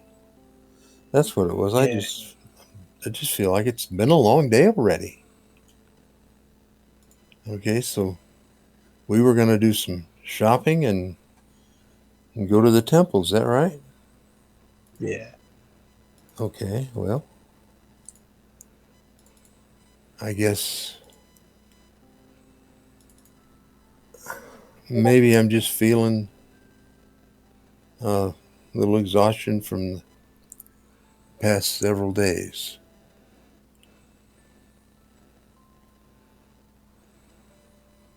That's probably warranted. Okay. Well, so I'll just Nothing like having to do lots and lots of push-ups and runs and crawling and climbing and yeah. Well, as they say that sort of thing, if you keep doing it, it gets easier.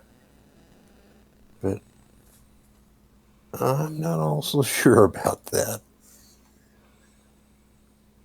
But I'll keep trying.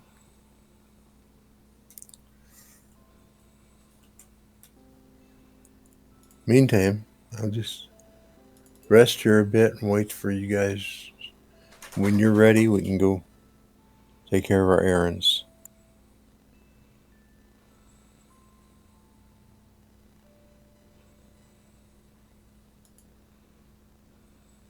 I think we're ready already.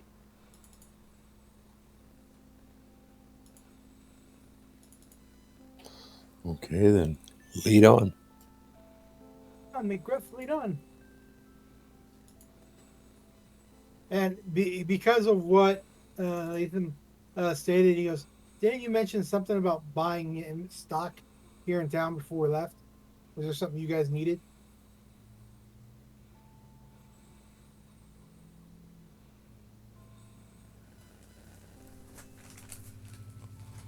I don't know. Is there anything we needed? I don't know that we're sure we need anything, but after going to the temple, we may find that we do need some things. And we do need to make sure that we're properly stocked and ready for a trek because we're going to be a while.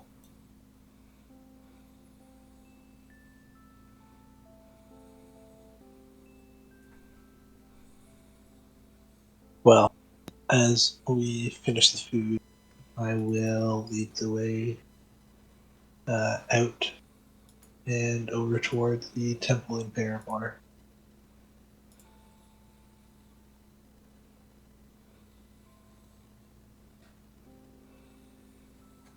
Okay, I'll follow along with you. Follow.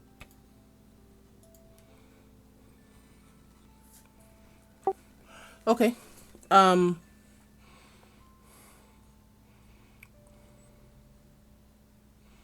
You make your way there, and um,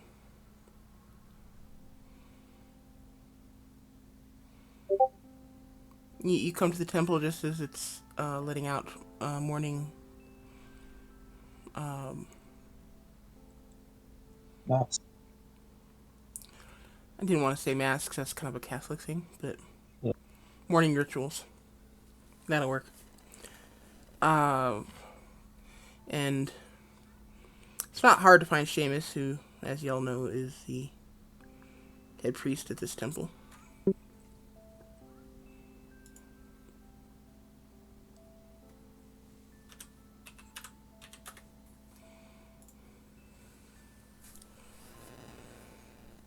That's who you were looking for, right? Yeah. Okay. He will walk up to you and nod at you, Ariana, and smile at the rest of the party and say, uh, "Good morning, folks. Uh, is there anything that the Temple of Air can do for you today?" Yeah, we had a few questions to ask you. Just about reconsecrating an altar and what exactly it would entail. Whether it's more than just rehollowing it.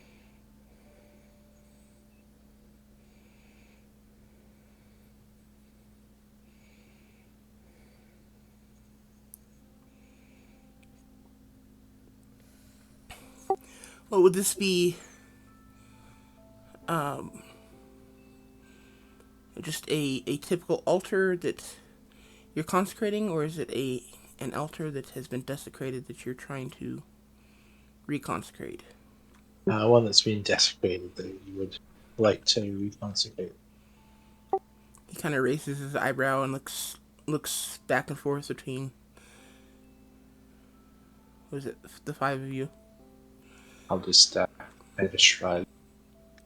I know we always come in with difficult questions. Yes, you do. Now there is being a cleric of air as you are, you should have access to a number of spells. One of them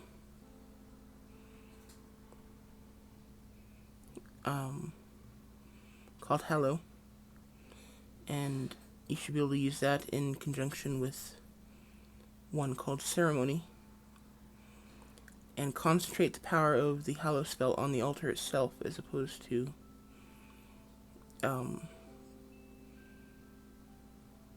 trying to encompass the greatest area as possible.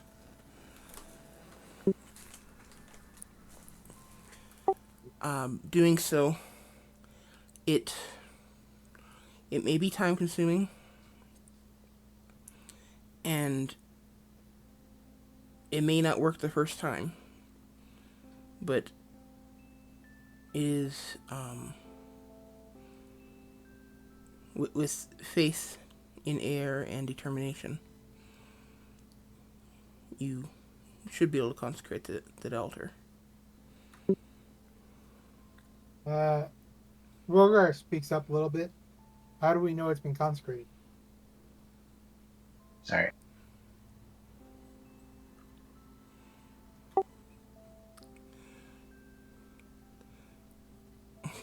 He just kind of looks at you and gives you kind of a half-hearted chuckle and says, even the faithless should be able to feel the difference. And he kind of looks at Ariana and gives her a look like, I can't believe he doesn't understand that kind of a look. It's not from around here.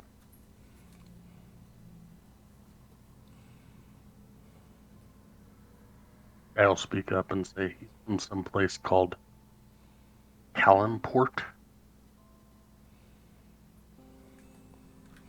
He kind of stops and looks at you, Rogar, and kind of his eyes kind of travel up and down you, kind of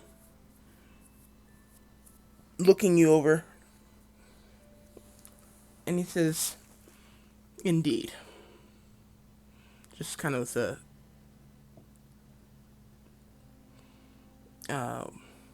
just like a touch of disapproval in his voice.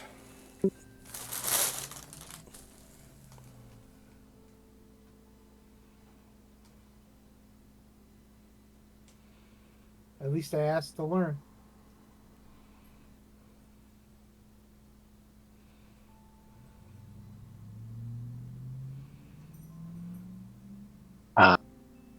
I'll bow in front of him and thank him for his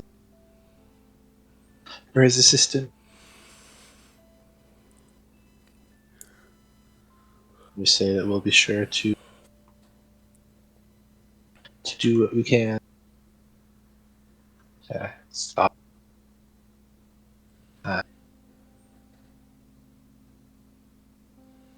stop the powers that were working again.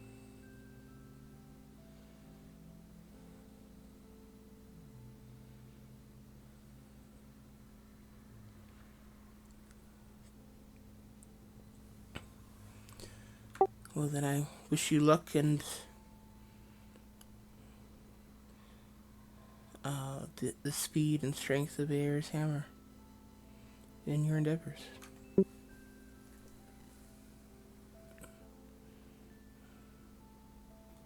Okay, and I reach into my pouch and pull out 50 gold and hand it to him.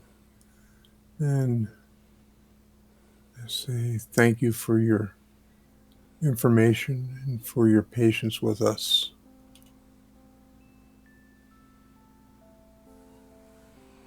He takes it, kind of shocked, and says, "Well, it is my pleasure to serve."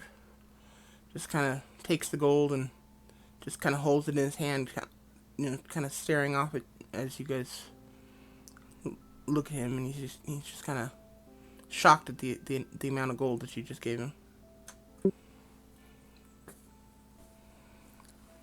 for information. No obvious services.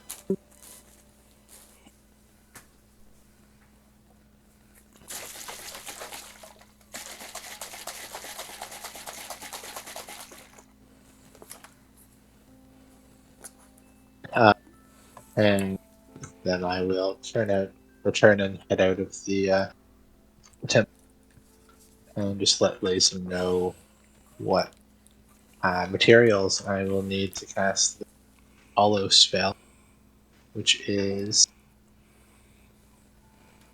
1,000 gold worth of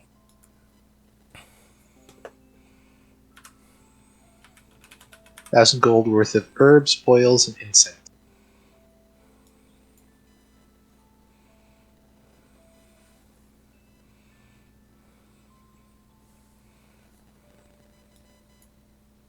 And another 25 gold worth of powdered silver for the ceremony. Yeah.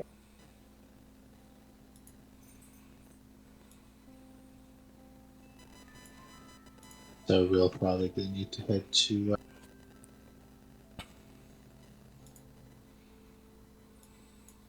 the alchemy store in town.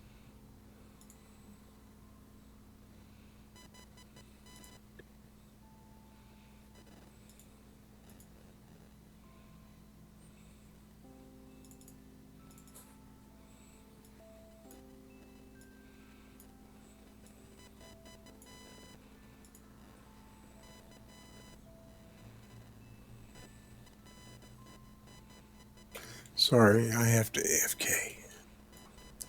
Actually, why don't we all take a break at this point? Meet back here in a few minutes.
Where's me?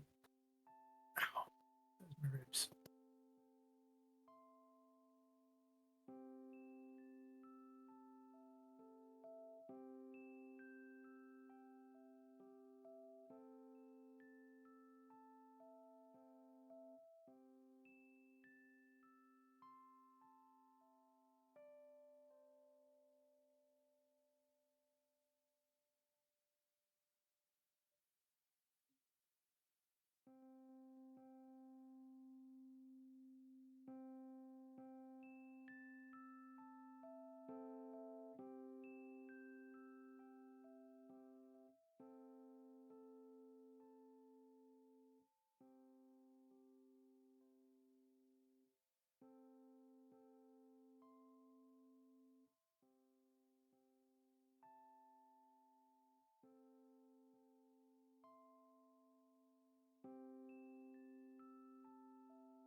Okay. Is everyone back?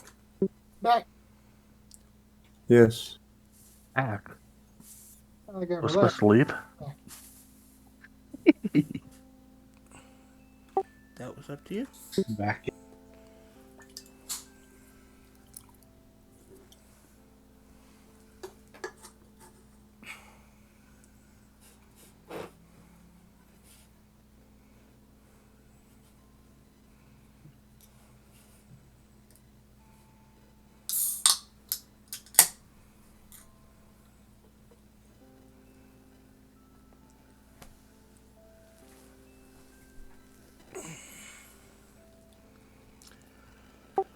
Okay.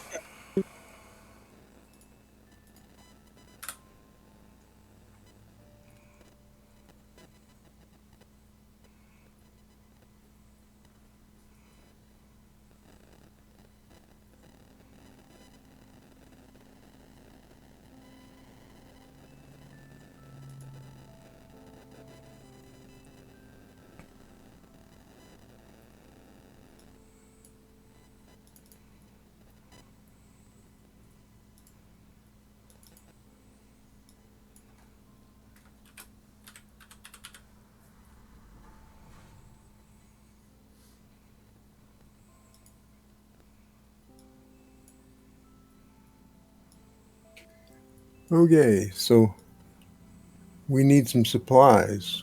Which store would you like to go to first? Walk with the alchemist. So we can get these supplies for the hollow spell. Yes, but you say 1,000 gold and 25 gold worth of silver. Uh, yeah, I guess we can do that with no real difficulty. I do have a number of goods that we should probably sell also. Yeah, if we have some materials to sell. I'm sorry. Yeah, if we have some materials to sell, that would probably be a good idea. Yeah, well, it's just what I'm looking at here is I've got, well, I guess I've got over 3,000 gold, so it's all right. We can do however you like, but uh, we do have things like some assorted gems and uh, yeah, a silvered longsword. We've got some magical daggers, and 4 magical great swords, and things like that. So they're it's fine. I can just keep right on going with them, but they are things that we'll probably never use. So it's up to you.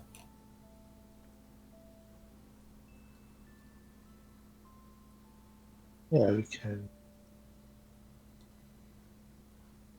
maybe clear a few of those things out. Okay, so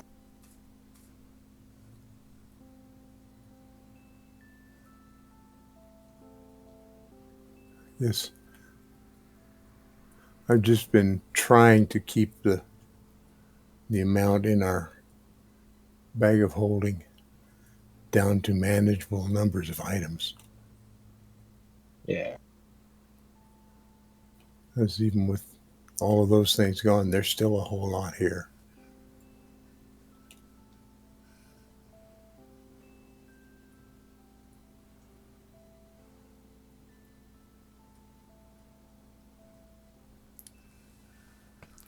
Okay, so you head over to the alchemist first.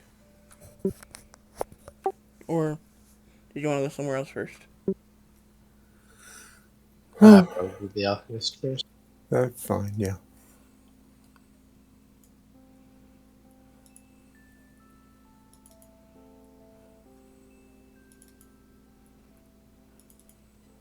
I guess, Yuriana, you go ahead and get the supplies you need, adding up to that 1,000 gold, and then I'll take care of paying for it.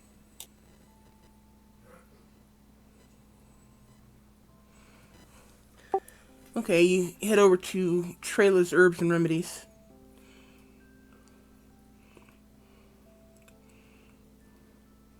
There's a old female elf at the counter as you walk in, and the entire place is strung up with different herbs and plants and things growing here and there, and there's herbs hung up to dry. There's several little herb gardens. There's a few insects flying around in here that no clue what they're doing outside of possibly just attracted to the herbs. It's kind of like walking from the street into a forest with all the different plants and things in here. And it's got a very earthy, herby smell, obviously. And she kind of turns to you and says, kind of squints over these small glasses and says, I've seen you before. Have you been in here before? Have we? Pretty sure we have.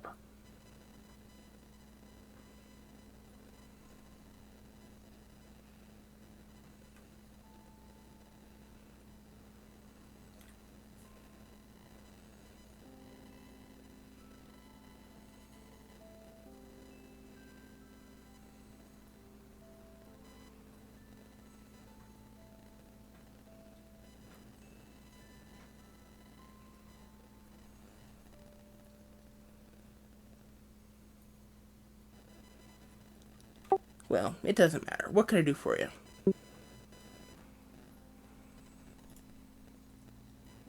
We're looking for a large stock of herbs, oils, and incense. Sorry, one more time. You got really quiet. Sorry, we're looking for a large stock of herbs, oils, and incense of various kinds. She kind of chuckles and says, well, look around you. There's no finer stock in Parabor.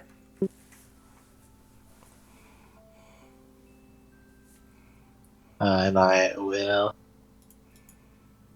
look around and see if I can find any that would work for the hollow spell. Okay. Takes you a little while to gather up the different supplies. Good 10 minutes or so.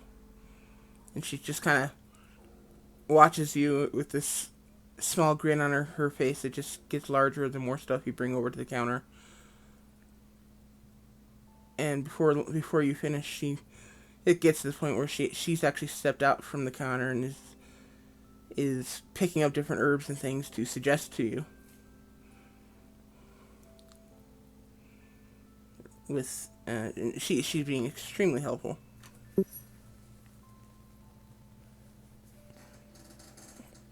Can you say gullible? I'll, what was that? Sorry, wait. Sorry, what was that? Gullible Mark.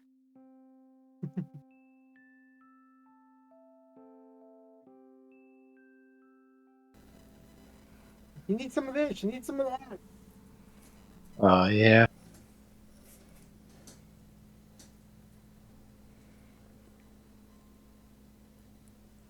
And I'll keep collecting stuff for a while until we have what looks to be, give or take, 1,000 gold worth of it. Okay. When you finally say that you're finished, she kind of looks at you, looks at the pile on the counter, looks back at you with a great big smile, takes a deep breath and picks up a pad of paper and starts scribbling down prices and the different items, and as she does, she kind of separates them from one side of the counter to the other, so she doesn't record something twice. And when all is said and done, she just kind of, with an even bigger smile, she looks at the pad, looks up at you, kind of tilts her head a little, says, "I'll offer it all to you for 1,020 gold." Sounds about right. And I'll look over at Lazy. Well, then I look at her and say, this is a pretty good sized order. How about we make it an even 1,000?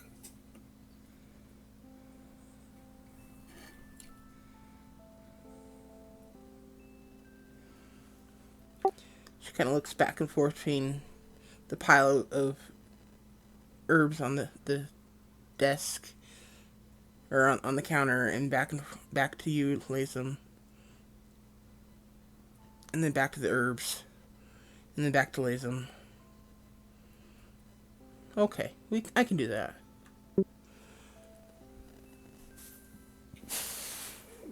Would you happen to have some bags or boxes to put this all in? Certainly. And she pulls up some.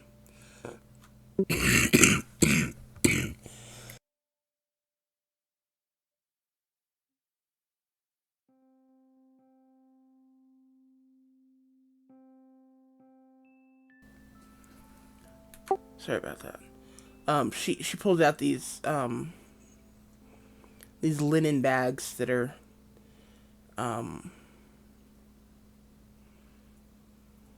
they look like they're pretty high quality bags.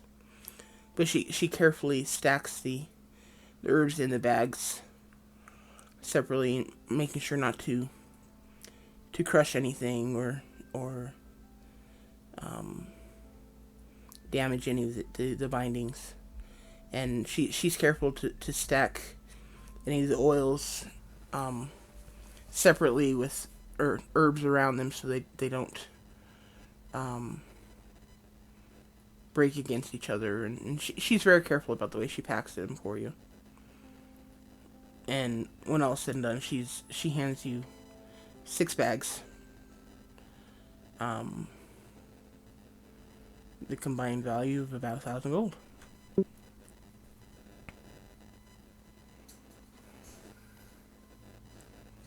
I will thank her as pick up the bag. And thank her and say we'll put these to good use. I appreciate help in collecting them all. Not a problem. I do appreciate your patronage. I'll ask, just curiosity wise, if she sells potion cases, how much they are.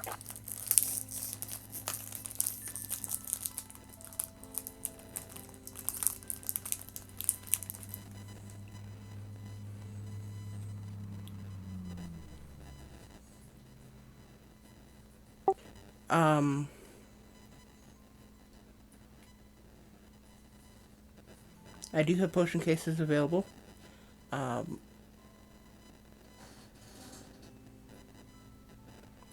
4 slot, 6 slot, 8 slot, and 12 slot.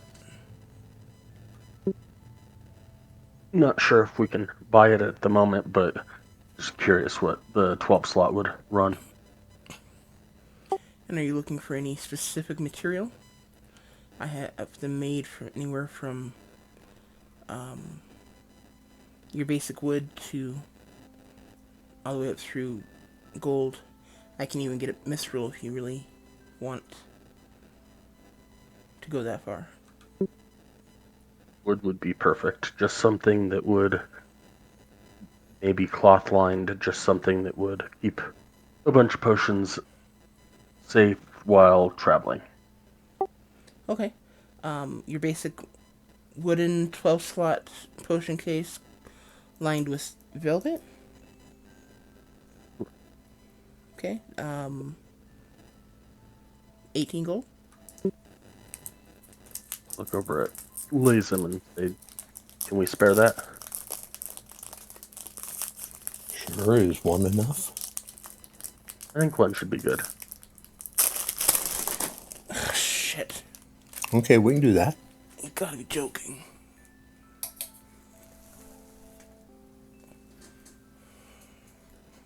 Sorry, guys. I didn't mean We to cuss also in your need to ear. find someplace where we can get powdered silver.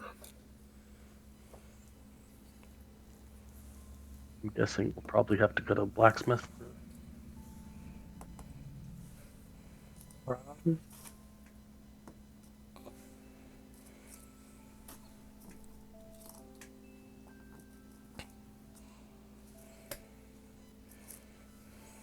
Okay,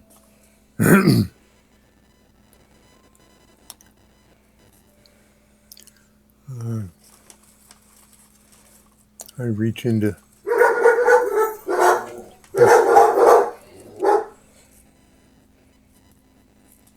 reach into my pouch and pull out 18 gold and put it on the counter.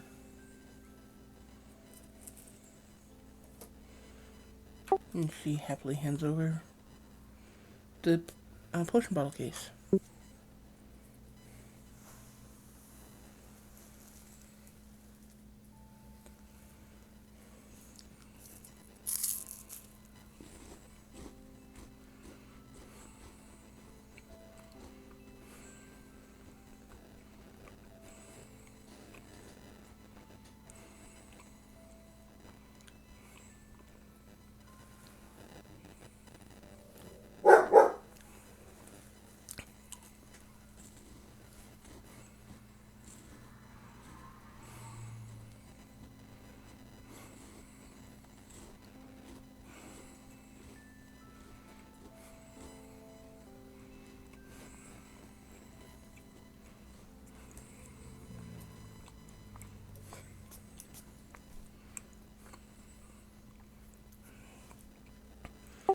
So, I think my dogs are gonna get a nice little snack.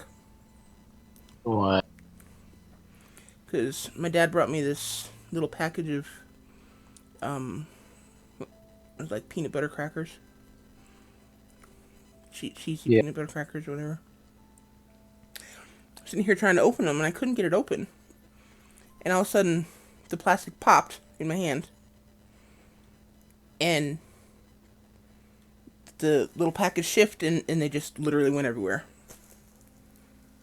That's annoying.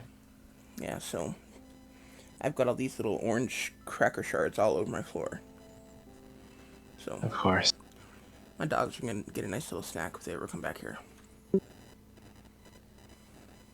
No, they won't ever come back to me. Well, at the moment they're blocked off, so.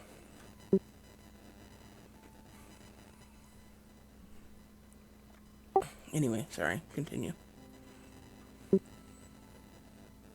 Yeah, I'll follow Laser Sky's advice and head out to the blacksmith. Try and get some powdered silver.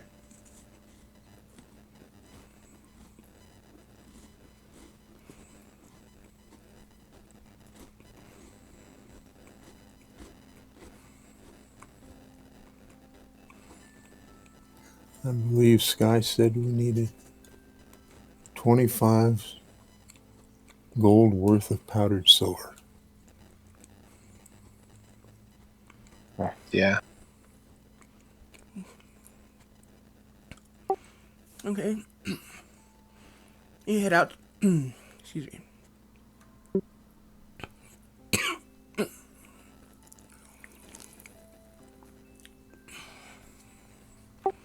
Head out to the end of the street. Make a few turns. Walk up another couple of streets. And you come to the smithy. Got a old grizzled dwarf standing at the anvil. the young half-orc apprentice by standing next to him, giving him a hand. And he looks up as you approach. He says, um,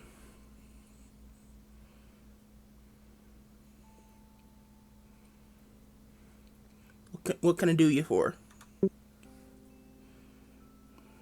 We're just looking for some powdered silver, about 25 gold worth.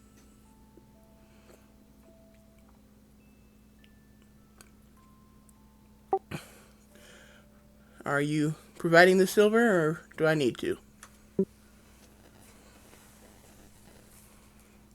I think you might need to. I don't believe we have any raw silver.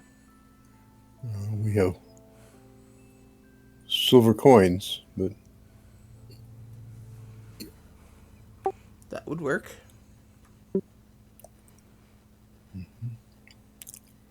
It's up to you. Yeah, that works then. okay. So, Okay. He kind of looks back over his shoulder at a pile of equipment that you guys can only assume is waiting for it to be repaired. And and he looks back at the orc, the half orc standing there, and who's looking very disappointed because he knows that you guys are making more work for him.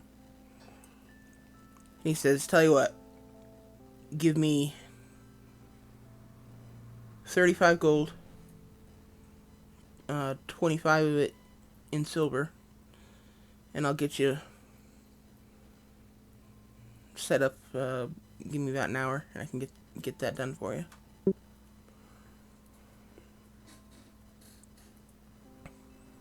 Sounds good to me. Sounds good. I was going to offer to help, but if he's got it, it's good. yeah. Well, yeah, I can certainly do that. Let's see here. I'd take 10 gold out of my pouch and put that on the counter. And then I get, let's see, 25. Well, I'm going to have a little problem there. I've got the silver, but I don't have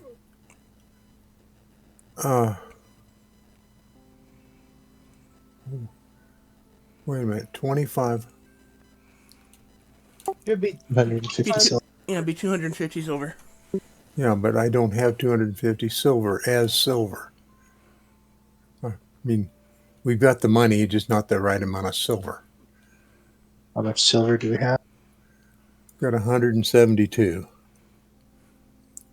So, I have 22 myself. 6. okay, so Let me check mine. that would be 200.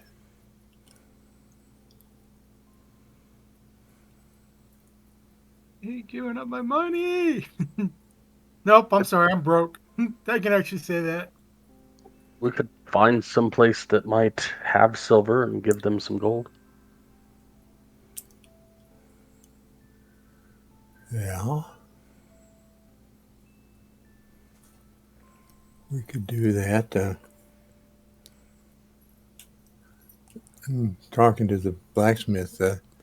You don't happen to have some silver that you could throw into this if we give the remaining amount in gold, do you?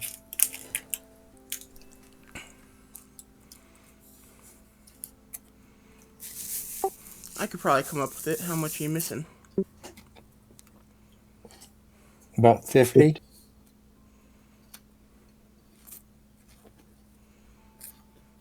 Yeah, I can come up with something like that. Okay.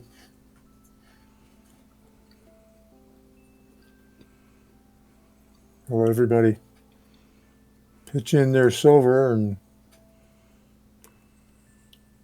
then I'll put it together with what I've got, and that's 200 silver.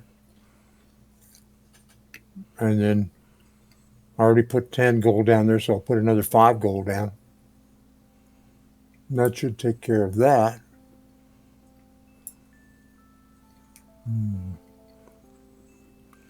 Okay.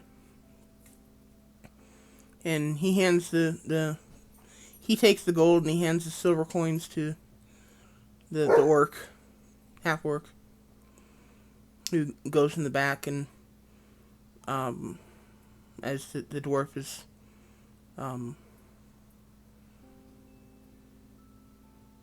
putting away the gold, you can hear there's a clanging noise coming from the back of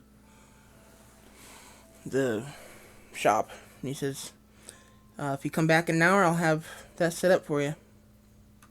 Thank you very much. We appreciate it. Okay. But before we go, do you do a business in weapons? That you could buy some of the weapons I have? Possibly? Possibly. Particularly magical weapons. Possibly. Let's see what you have. Well, I put them out here on the counter. I've got 2 magical daggers, 4 magical great swords, and 2 long swords, adamantine +1, a rapier, and a whip +1. All magical.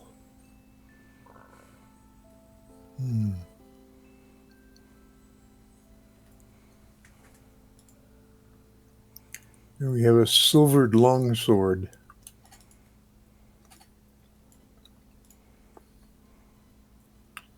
And a vicious great axe +3. Might want to keep the axe. I'm sorry, keep the axe, you say? Yeah, I might want to keep the axe. Okay, that's It's such good. high quality. Yes. You also have the astral chainmail, if you want to deal with that. There's some as Yes. well.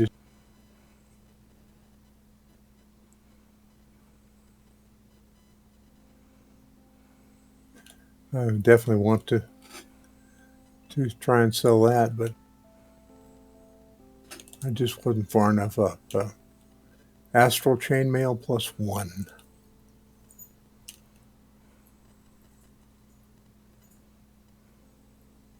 And if you can manage to come to a price we can agree upon for that, it'll lighten my load and give you something to sell.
I'm looking these over. Give me a second here.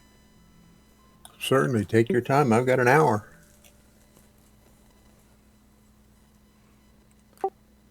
It won't take me that long. I didn't think it would, but I didn't want you to feel rushed.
How much is this?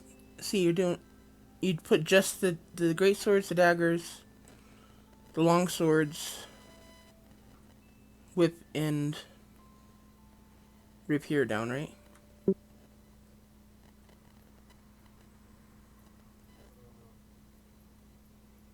Yes, plus the silvered longsword. I know it's a ceremonial item, but oh, and the astral chainmail +1. But that silvered longsword, I know it's a ceremonial item, but someone in town may want a ceremonial longsword.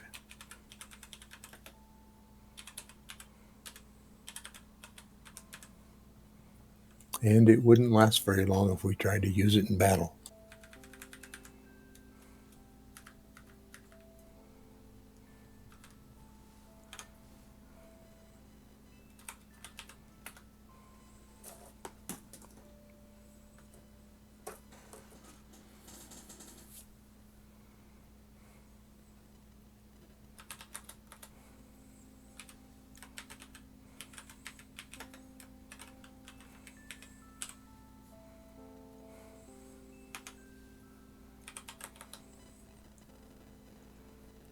You don't want to get rid of anything else? Like the gems or short swords, black leather armor, blight daggers? Oh, certainly I'd like to. I just didn't know how much the blacksmith would take, and I didn't know if he'd take just gems. As an outside, he speaks up. It's a blacksmith. I would keep since we're finding out that you're needing ingredients for mysticism. I would keep the gems just in case you need them for any spell or blacksmithing needs in the future. If we don't need the money from them right away. Yeah, but I've been carrying those gems around for a long time. Okay. What You type know, of gems are they? they're 12 assorted gems worth 50 gold each. Sort of junior. Yeah, we probably don't need those. Diamonds are the main important one. Well, we have 2 diamonds worth 250 gold each, but I don't want to get rid of those because we Yeah. have call for diamonds every now and then.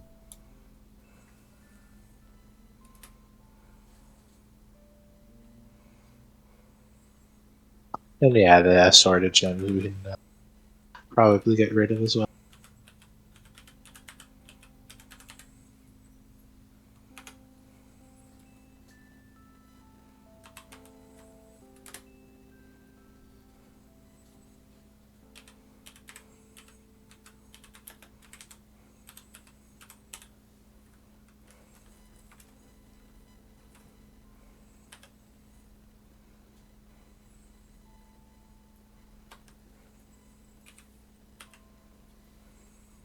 We also have this 10-inch stick. It's slightly magical glow. But I have no idea what it would be for unless you could incorporate it into some other instrument. But you can take a look if you're interested. Fine. If not, that's all right too.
Well, here's what I'm willing to offer you.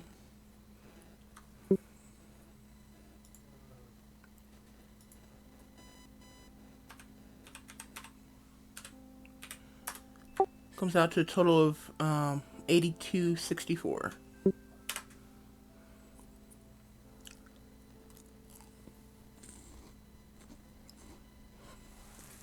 Okay.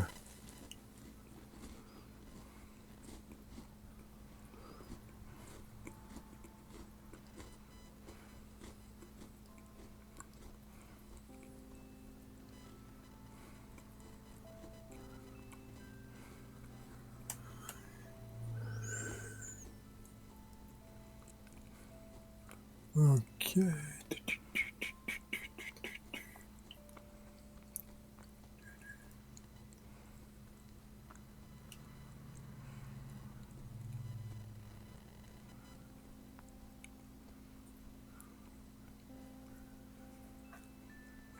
That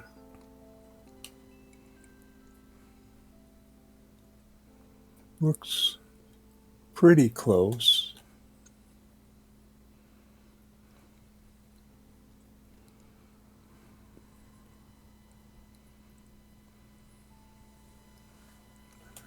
Would you take 8,000 or I'm sorry. Back up.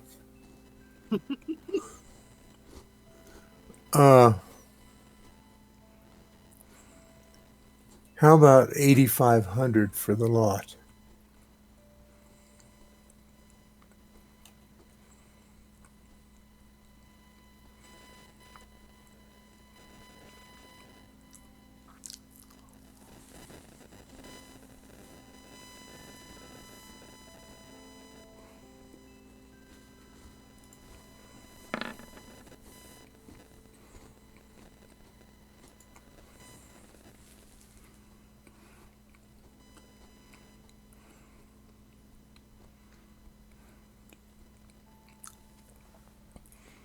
How about 83.50?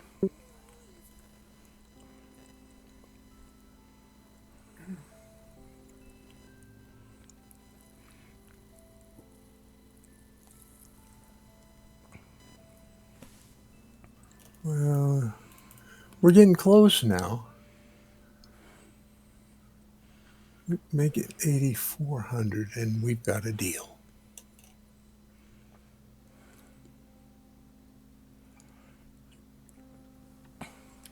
Give me an insight check. The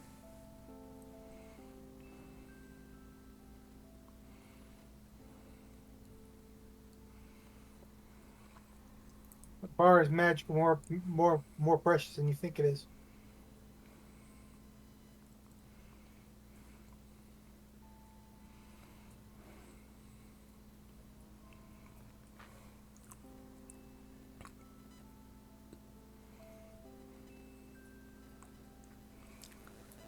He looks like he's on the verge of walking away. Of declining.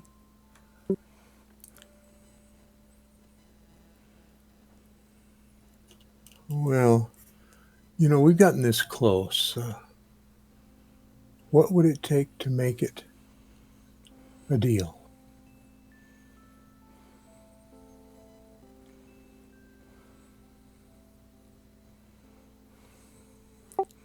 What else you got for me?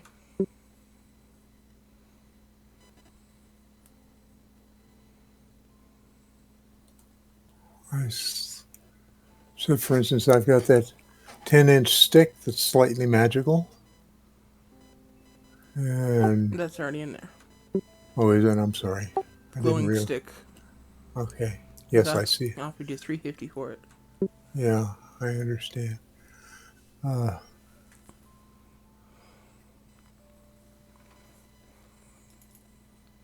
Well, I've got an empty leather satchel that's in really good shape.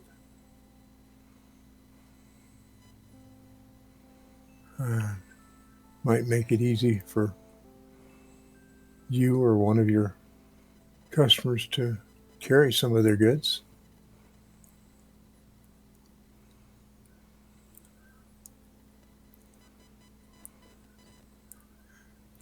I've got a ring of free action.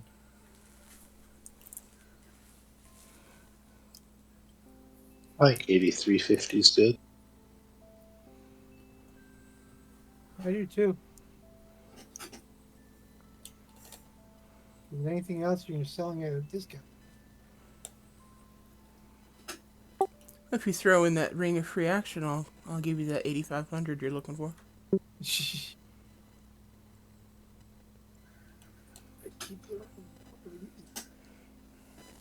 Okay. That might come in useful. Yeah. I Well, think we should take the 8350 and call it good. okay. My uh, compatriots here think we should just stick with the 8350 and call it a good deal. And I hold out my hand to shake on it. And he shakes it. Okay. And then I will make sure I get all this out on the counter. So I don't want to short you anything. Okay, and he will put 8,350 down.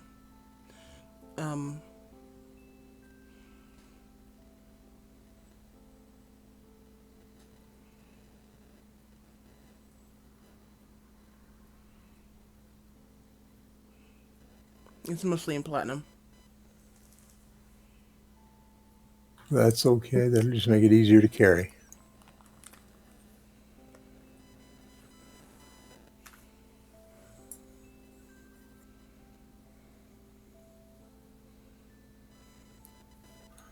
Just making sure I get this all sorted out of my inventory.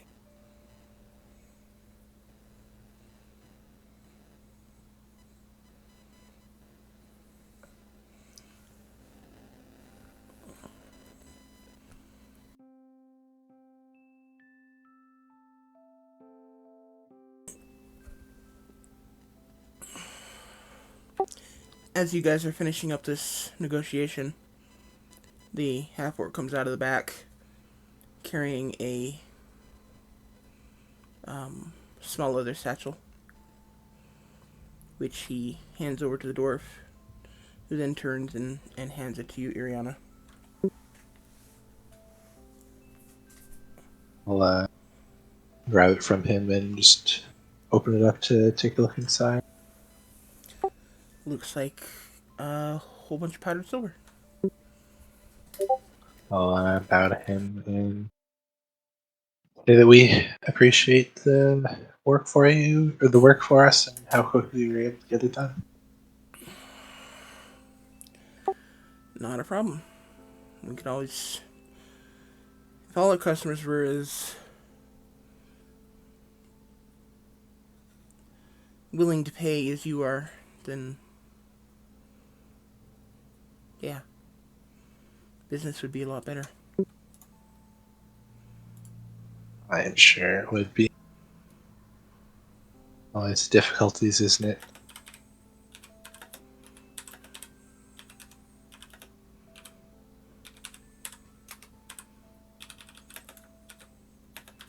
And we appreciate you taking all of those items off our hands. I hope you can find good use for them.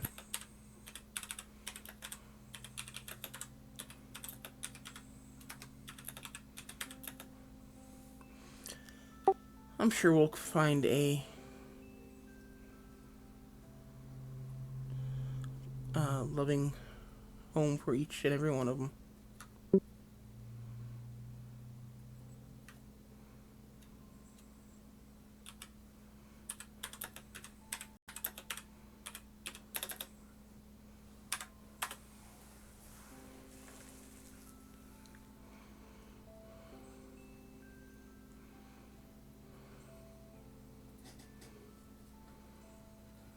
Well, we'd best be off, and I hope you have a great day. We'll definitely stop by if we need any equipment made. Certainly, it's been a pleasure doing business with you, sir. And you as well. And I look forward to seeing you on your next visit. We may just well do that.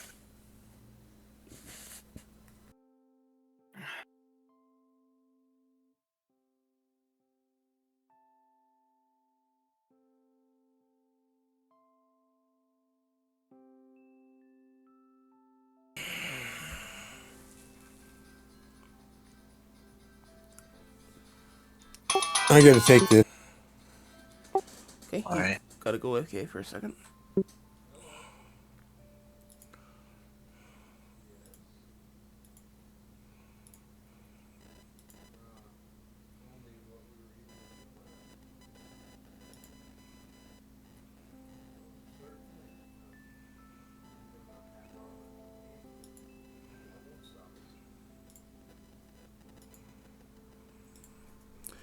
Okay. Um, where are you guys going from here? Wherever they say we go. I need to make a small pit stop. Just want to check on some prices.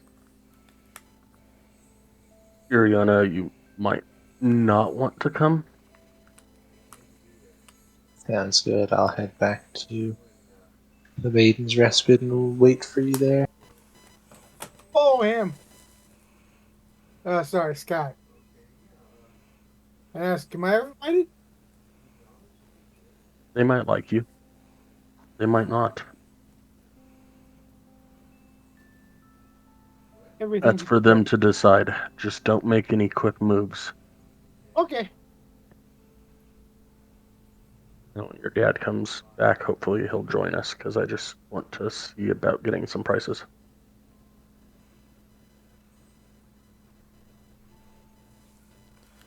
Okay, he's just discussing dinner with my sister, so give him a minute. It won't take him long. No worries.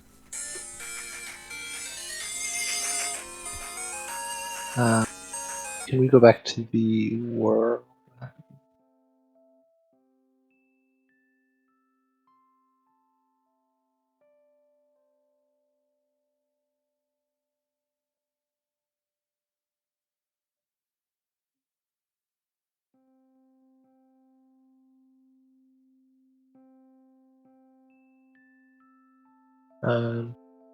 And which would map entrance is made up for the Darkhold and just that one? Or is it a couple of them?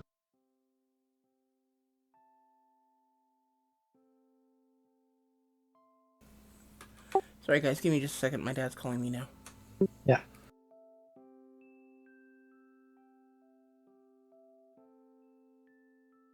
Yeah.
Well, I'm gonna role play a little bit.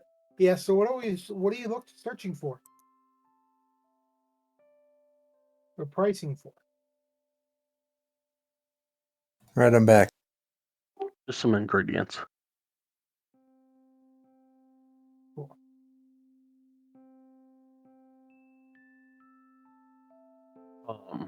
All right, so we left the other place. I mentioned that I would like to take a small detour just to see some prices and see if you wanted to come with me, Lisa.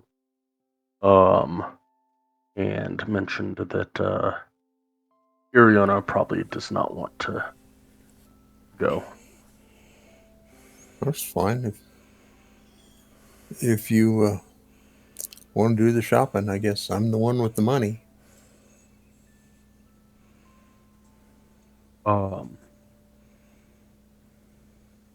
Yeah, so we'll go back to our little shady dealer.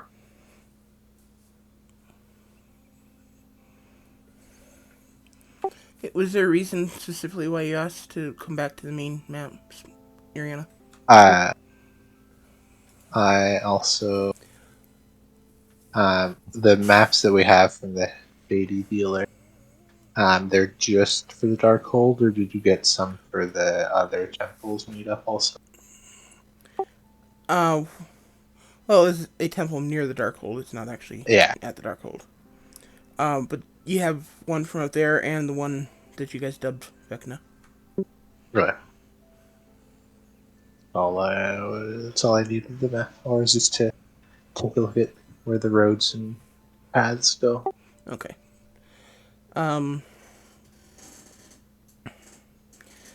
Sky, Rogar, and Lazum, you guys kind of make your way towards the sleazier part of town.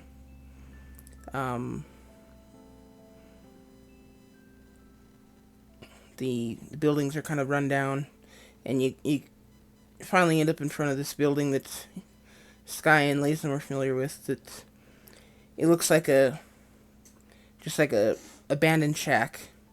There's no indication of anyone living there at all.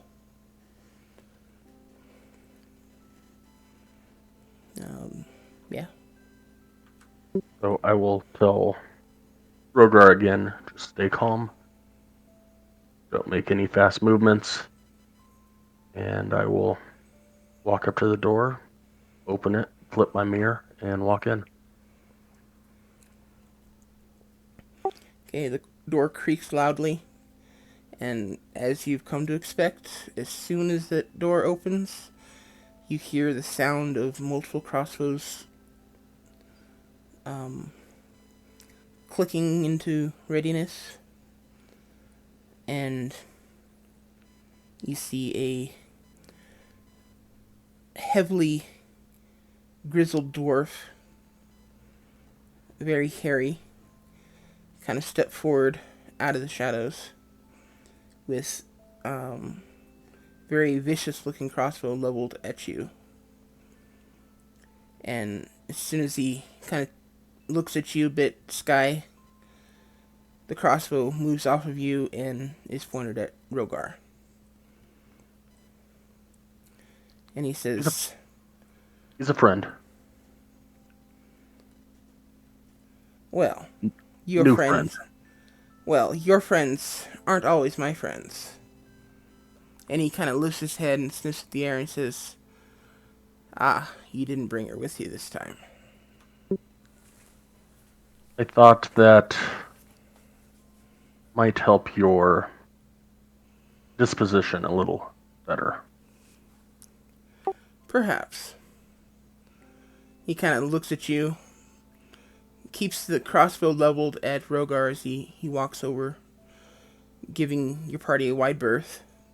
He walks over, looks out the window, and reaches over, pulls the door closed, then walks back behind the little table in the corner and sits down. The entire time the crossbow is leveled at Rogar. And he says, what can I do you for? Currently looking for pricing. possibly to buy today, possibly to buy for later. Looking for about an ounce of hag's blood and about a quarter ounce of slug bile. He kind of narrows his eyes at you with a small grin on his face and says, God, it helps to actually push the button when I'm talking. Usually, yeah. He kind of narrows his eyes at you with a small grin on his face, and he says, somebody's gotten a little bit of a hobby going on. Here and there.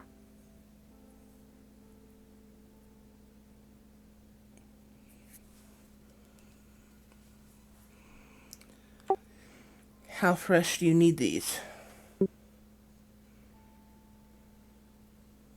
Doesn't need to be fresh. The quantity is more important than the freshness. I would say within the last 6 months should be good.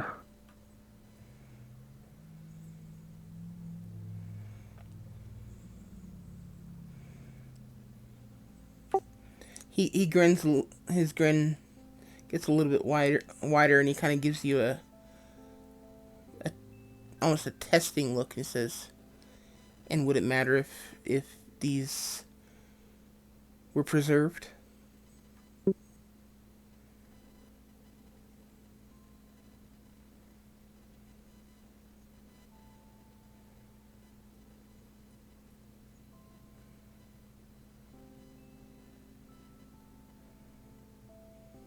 I'm trying to think of this right now. Meaning like stuff was added to them to make them preserved, kind of thing. Yes. Gotcha. Fresh is always better.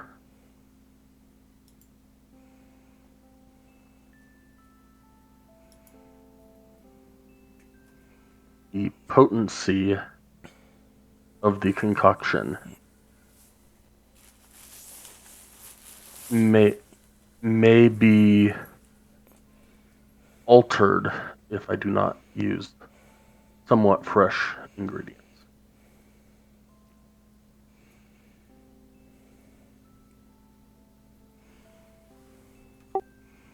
He kind of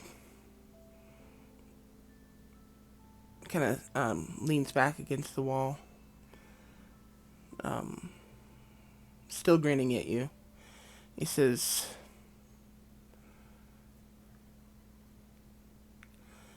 if you're interested, you can pay for it now, and I'll have it delivered by morning.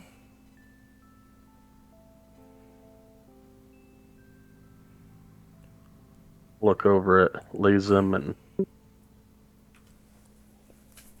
we planning on staying here tonight before we head out. I believe we are, but the gentleman kind of indicated that he has or can get the ingredients, but he hasn't said anything about what it costs. I'll look back over at the dwarf. Out of character, what was he asked for again? What's that? Out of character, what was it you asked for again? 1 ounce of hag's blood and a half ounce of slug bile.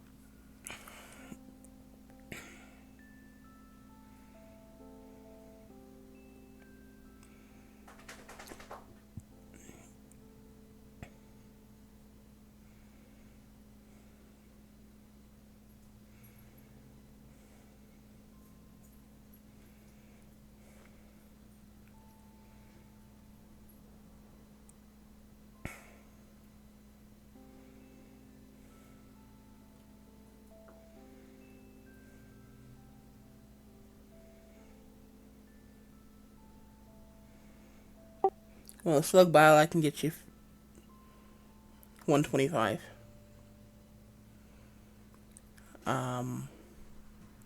Hag's wood, it's a little more difficult. 350 for that.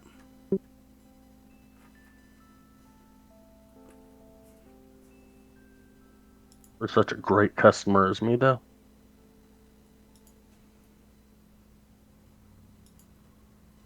You're right. 400. Give me persuasion check.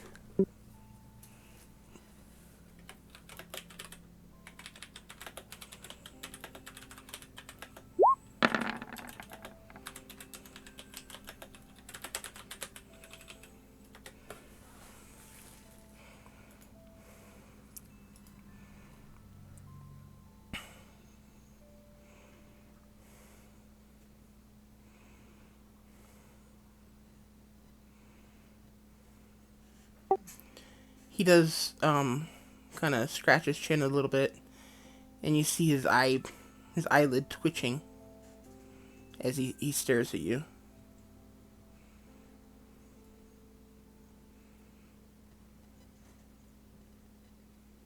So yes, it's 350 and 175, right? 125. I think it was a total of 475.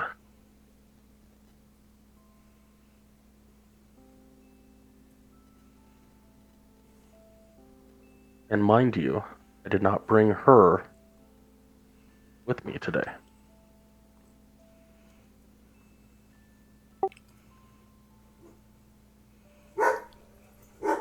Rogar continues leaning against the wall. That is true. At least you had foresight to show a little bit of respect. And with that, he kind of steps forward again and kind of slowly wanders around the group. And as he gets close to you, Rogar, he leans in and takes a great big sniff.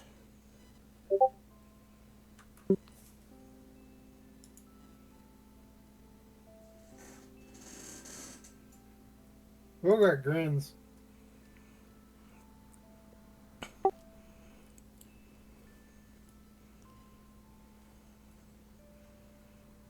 And he says, You're from way out east somewhere. Callanport. I can smell the sand on you. You know your smells.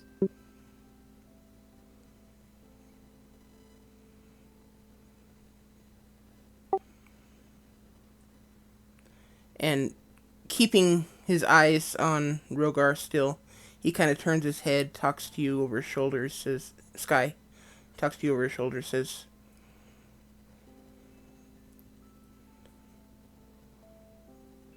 $425 for the lot. And I'll have it delivered by tomorrow morning.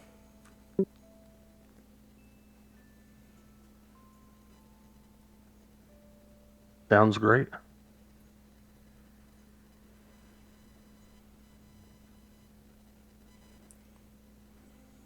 Lisa? Oh, we can certainly do that. I still think 400 would be better. It might be better. Well, this is what he's But offering. for fresh blood, I feel like 425 would suffice. All right, well, now just make sure he remembers that we're good customers and we always pay for what we order.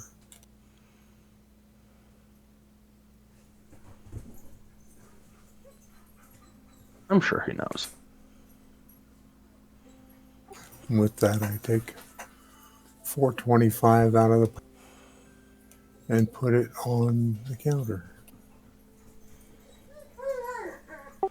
Okay. And again, he'll step back to the corner, kind of eyeing the coins on the counter as he watches you, and he says, "Well, I'll see to it that it's delivered in the morning, and I think our business is done."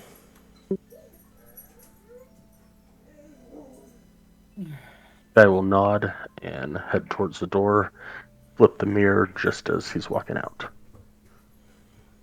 Okay. And as he moves slowly to follow, watching.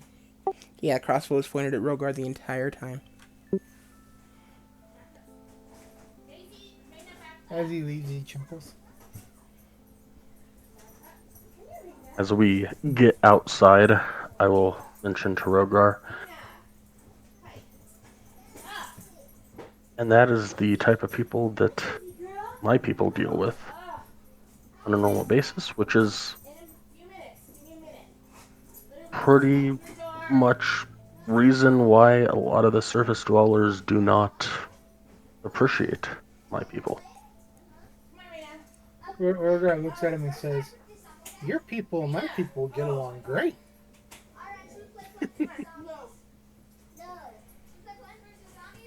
Well, I don't like my people, and they don't need to know it. He looks at him and looks back and looks at him and says, "Okay." Like, wait a minute, you're shopping there, so come on now. They are more about chaos. They don't need to know that the reason that I am concocting certain poisons are to get rid of chaos. They can believe whatever they would like to believe. But I'm doing this for the good of the realm, not to sow chaos amongst others. He nods with a grin.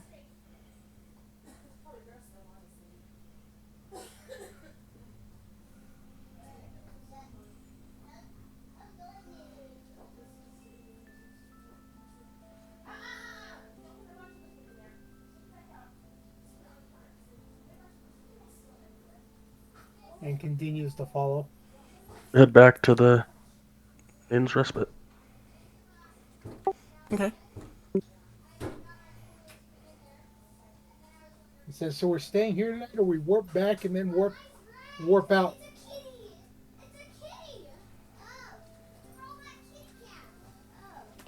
Don't know if we have any teleporting magic, Two, but two, three, four, five, yeah, I six. think we're going to stay the night and then head out in the morning. And he looks at him and says, "I just warped to your keep and back. That's teleportation, ain't it?" That was set up by other people, not by look at Sky and Lazum, us specifically. Oh, okay.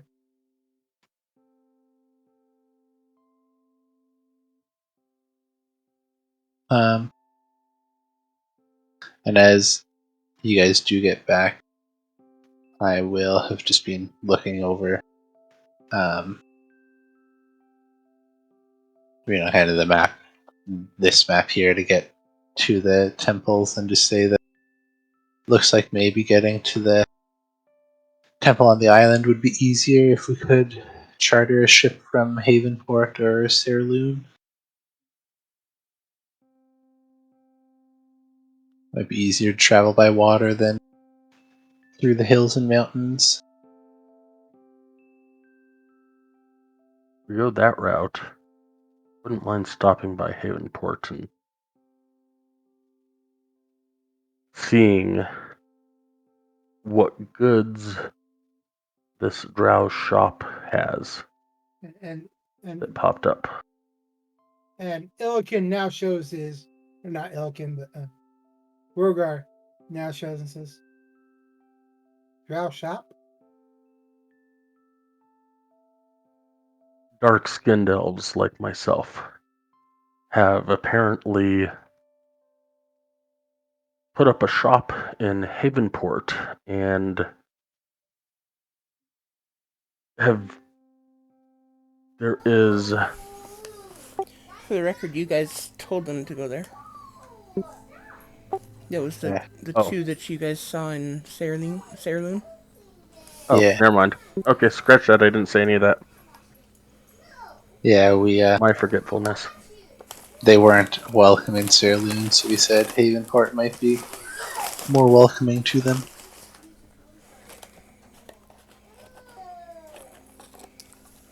And then the other question is, would they have known that they were talking about the two dwells that they knew?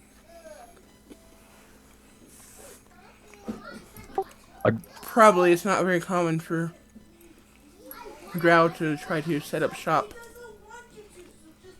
on the surface. And considering the party are literally the ones that advised them to go to Havenport, they probably remember that. Or be able to make that connection. That's one of those connections, between game time versus real time that my mind forgets.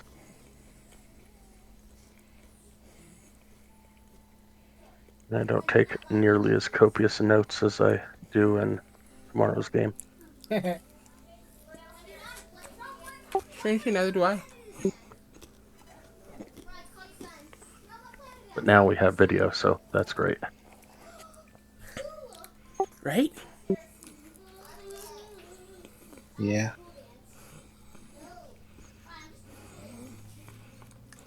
Let's be honest though, has anyone here other than Sky actually gone back and looked at any of the videos I recorded? Yes. Yes. What do you think I know about what happened the last two game days? Oh, okay, nice. The I'm sorry. only Yeah. thing I'll harass you about is you said that you wouldn't sneak up on them because you have Rogar and somebody else. I'm like, Rogar could sneak up on people. I can Wow. honestly say that I hate my voice. I hate listening to my voice, especially on recordings. And I have gone back in to look up specific details that I needed to figure out, and that is about it. I will not watch 4 hours of me talking because, no. Now I will say it is hard that every time I hear Jeff go and it's Rogar's turn, I want to say I do this and I remember I'm watching a video. Yeah. Yeah, it's Yeah. amazing. I'll start the video while we're, in the middle of a session, just so I can hear a specific detail. And I can't tell the difference between the video and you guys actually talking. Yeah.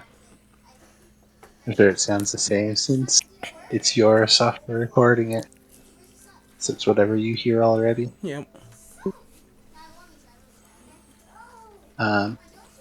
So I think next session head to Ice Havenport's probably the quickest place that you can get a boat chartered from.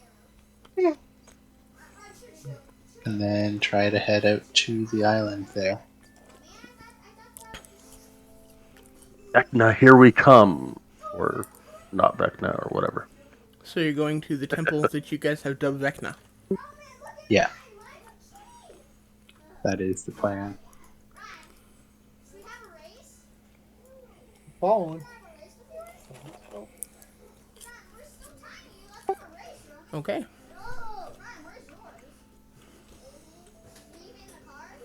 Yes.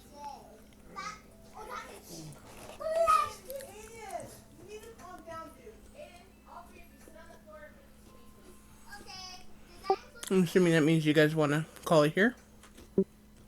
Yeah, I think this is a good place for 4 minutes, so. yeah. Or do you guys want to stay the night and start up fresh in the morning? We can start. We can stay the night then, do night shift if there's nothing going to happen tonight. If there's something going to happen when we start a battle, then we'll start the battle. We're in a town and an inn that we know. I'm not sure how much there's going to happen unless someone tries to break in or something.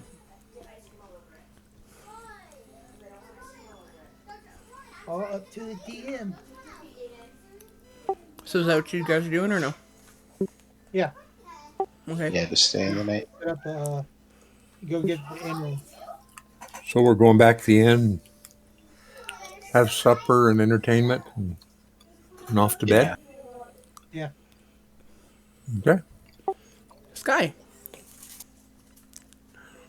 Oh. give me a perception check at disadvantage. Uh-oh.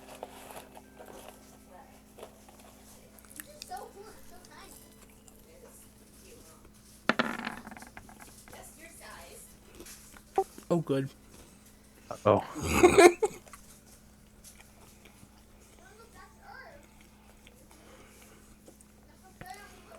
Sky, when you wake up in the morning, you are gathering your equipment, and you find sitting on the table one small vial and one fairly large vial, and a note. Says,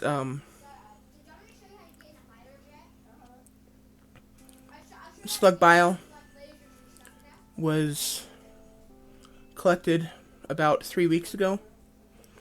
The hag's blood is fresh as of last night. And she didn't need the rest, so I gave you extra. Remember that the next time we do business. And the hag's blood is actually probably about a pint, as opposed to the ounces you asked for. All Lazy's fault. What's that? You're using the word fault, but a pint is a lot more than an ounce. A lot more than an ounce. Is he referring to? You remember we paid. It's 16 times the weight of, or the volume of an ounce. Oh, I know. We did good.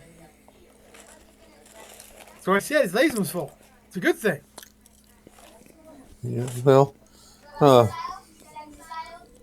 it's only a good thing if Sky can manage to use it before it's so old that it's beyond use. Sure.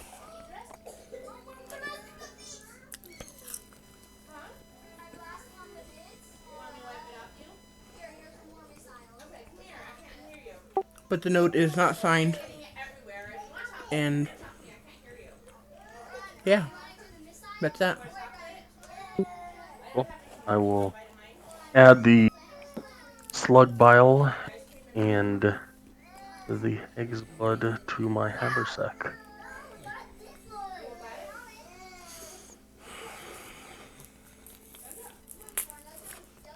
Okie doke, and we'll go ahead and call it there. Sounds good. Have a great Thanks week, for you getting guys.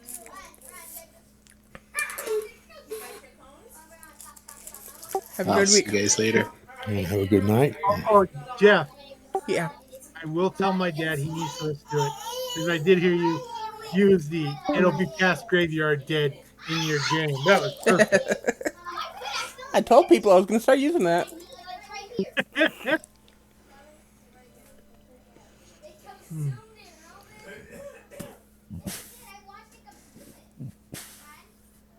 But yeah, like I said, I had watched your games. Now since I've passed my test and everything, I'm able to do that a lot better now.